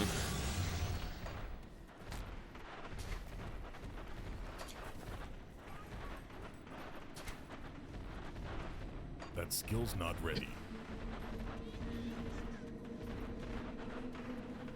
For the most part, you do want to keep them at aggressive, but the game by default is going to always give you this like normal stuff, normal type of behavior.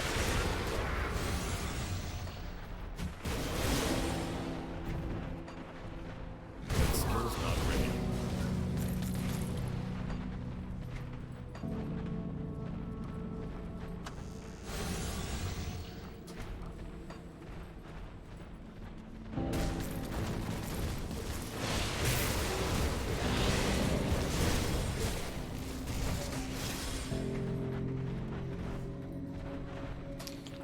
Okay, so for the most part, let me check. Yeah, we will clear this area. We will going to lower the bridge.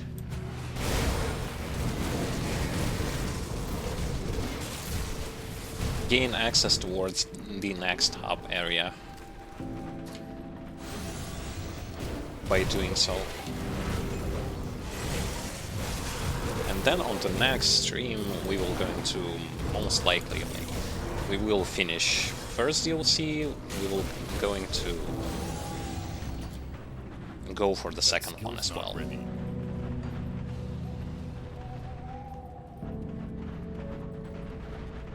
Where is he going? What the? Come back here. I need to go down here because I've seen a lot of enemies in the district center.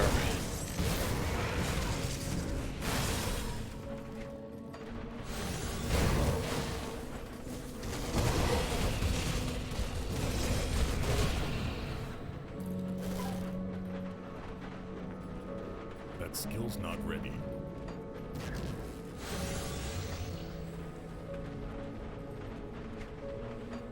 One thing that I should kinda say is that, like, no matter what kind of type of behavior you are giving to your pets, always keep this pet attack command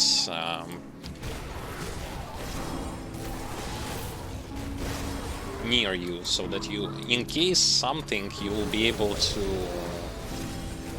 issue proper commands towards them, so that they would not just randomly attack whomever they want or run around aimlessly. This pet attack command is also quite useful to making sure that your pets will not going to get into those sticky situations where they are in the middle of area of effect stuff. Against some bosses, this is definitely going to be useful. That skill's not ready. Because otherwise your pets will just going to suffer a lot.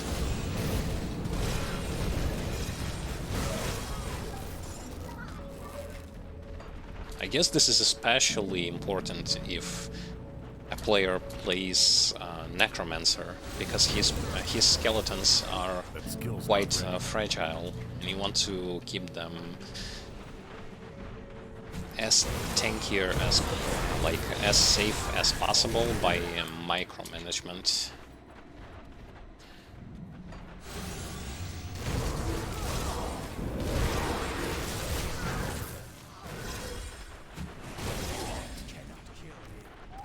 That skill's not ready.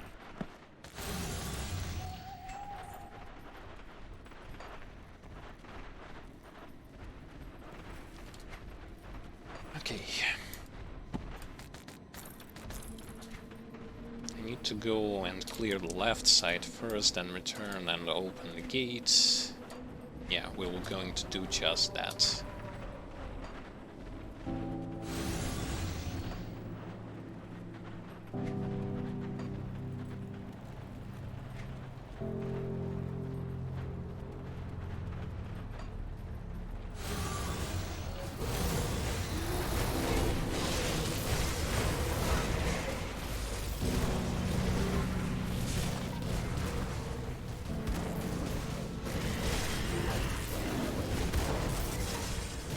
So here, as you can see, when immediately I see a sentinel out there, I just issue my pads to attack it, so that it would not respawn those enemies again, and not hit me with ether attacks. I kind of do the same stuff if I see, for example, Arcane Elite. I want to get rid of that kind of enemy as fast as possible. Here I don't see any, so it's okay for them to just target whomever they want.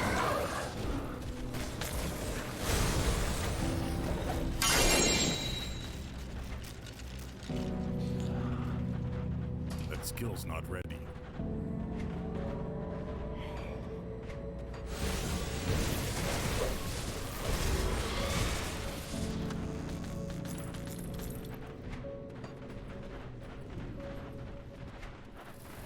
That skill's not ready.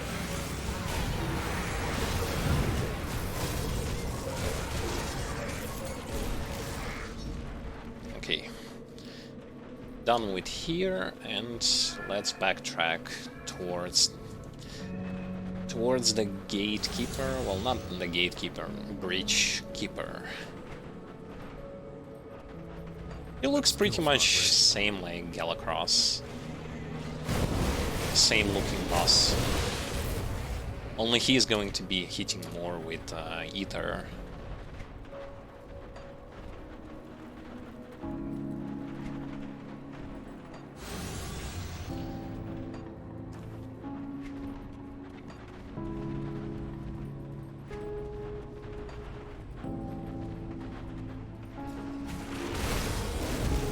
And there he goes.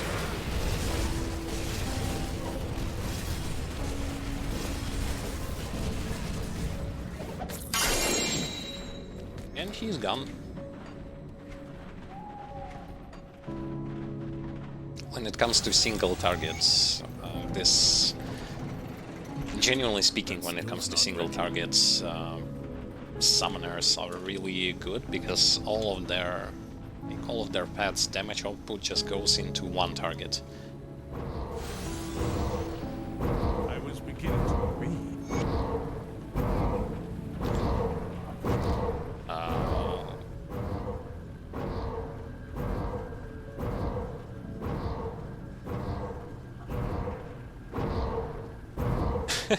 Look at the sitter cloud. No, don't go after me. It almost killed them. That's the first time I see such a thing. Well, you weren't bad. You figured it all wrong.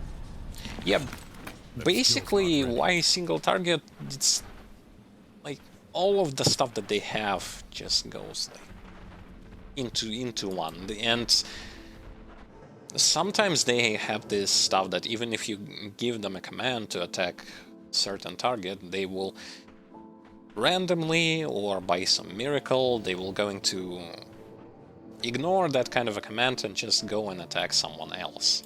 I've spoken with Corinia. Corinia had...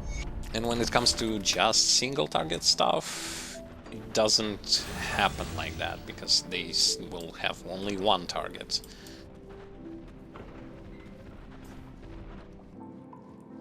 Which is really good.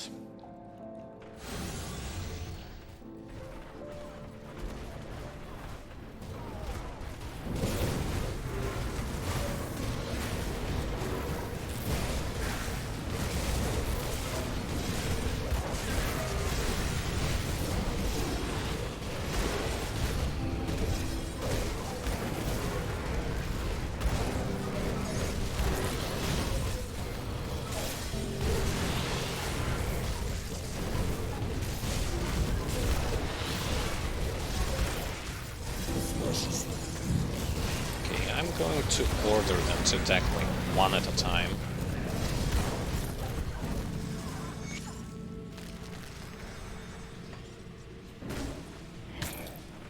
That skill's not ready. Nice. The outpost resistance had attempted to... There you are. Main hub area is open. Let's grab ourselves some quest here. Karini is given the steel cap. This time it's going to be really good because we will going to be able to go into the port that we need to, into the harbor that we need to clear.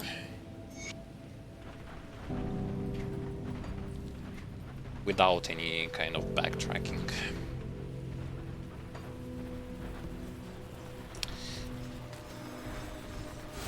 Alright. So,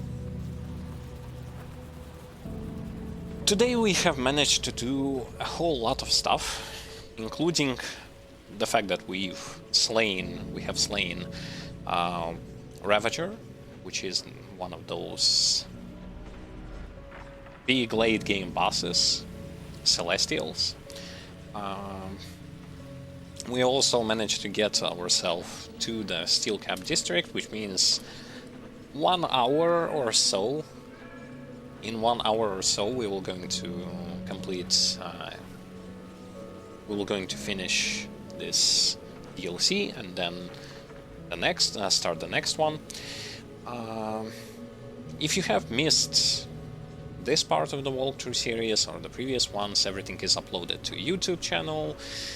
Link to that YouTube channel you will be able to find in the Twitch tab section, as well as a lot of beginner-friendly content video that we are putting up for Grim Dawn, about monster totems, about resistances, components, about Crucible Gladiator, bosses, secret quest, and other kind of stuff.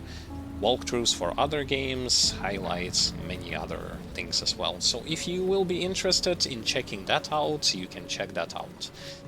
In Twitch tab section there is also links to our social media accounts, so that you know how to contact us directly and receive information firsthand. There is also a schedule there, so you know when to expect us, on what days, and what games we will going to play. Additionally, another thing is that if you want to know how to support this channel, there are plenty of ways to do so. Spreading the word, sharing videos, giving them a like is also a nice way of support, as well as following on Twitch, subscribing, cheering, and donating to Patreon. Everything comes with rewards, of course, so you would know that for your donations you're also going to receive something in return, such as emotes, icons, discounts, collectibles, content ahead of schedule, Q&A videos, and other stuff as well. So, when it comes to ways how you can support this channel, I've already talked about them. I already mentioned about videos that you can watch. And the next thing I'm going to tell is thank you all for today's participation, for being today on this stream. I am appreciating that quite a lot. Thank you all for asking questions. Thank you for showing your interest. I wish you all best weekends. I wish you all to have great time and to feel healthy, stay healthy, sound cheerful, and I wish you all the best. Until next time, guys.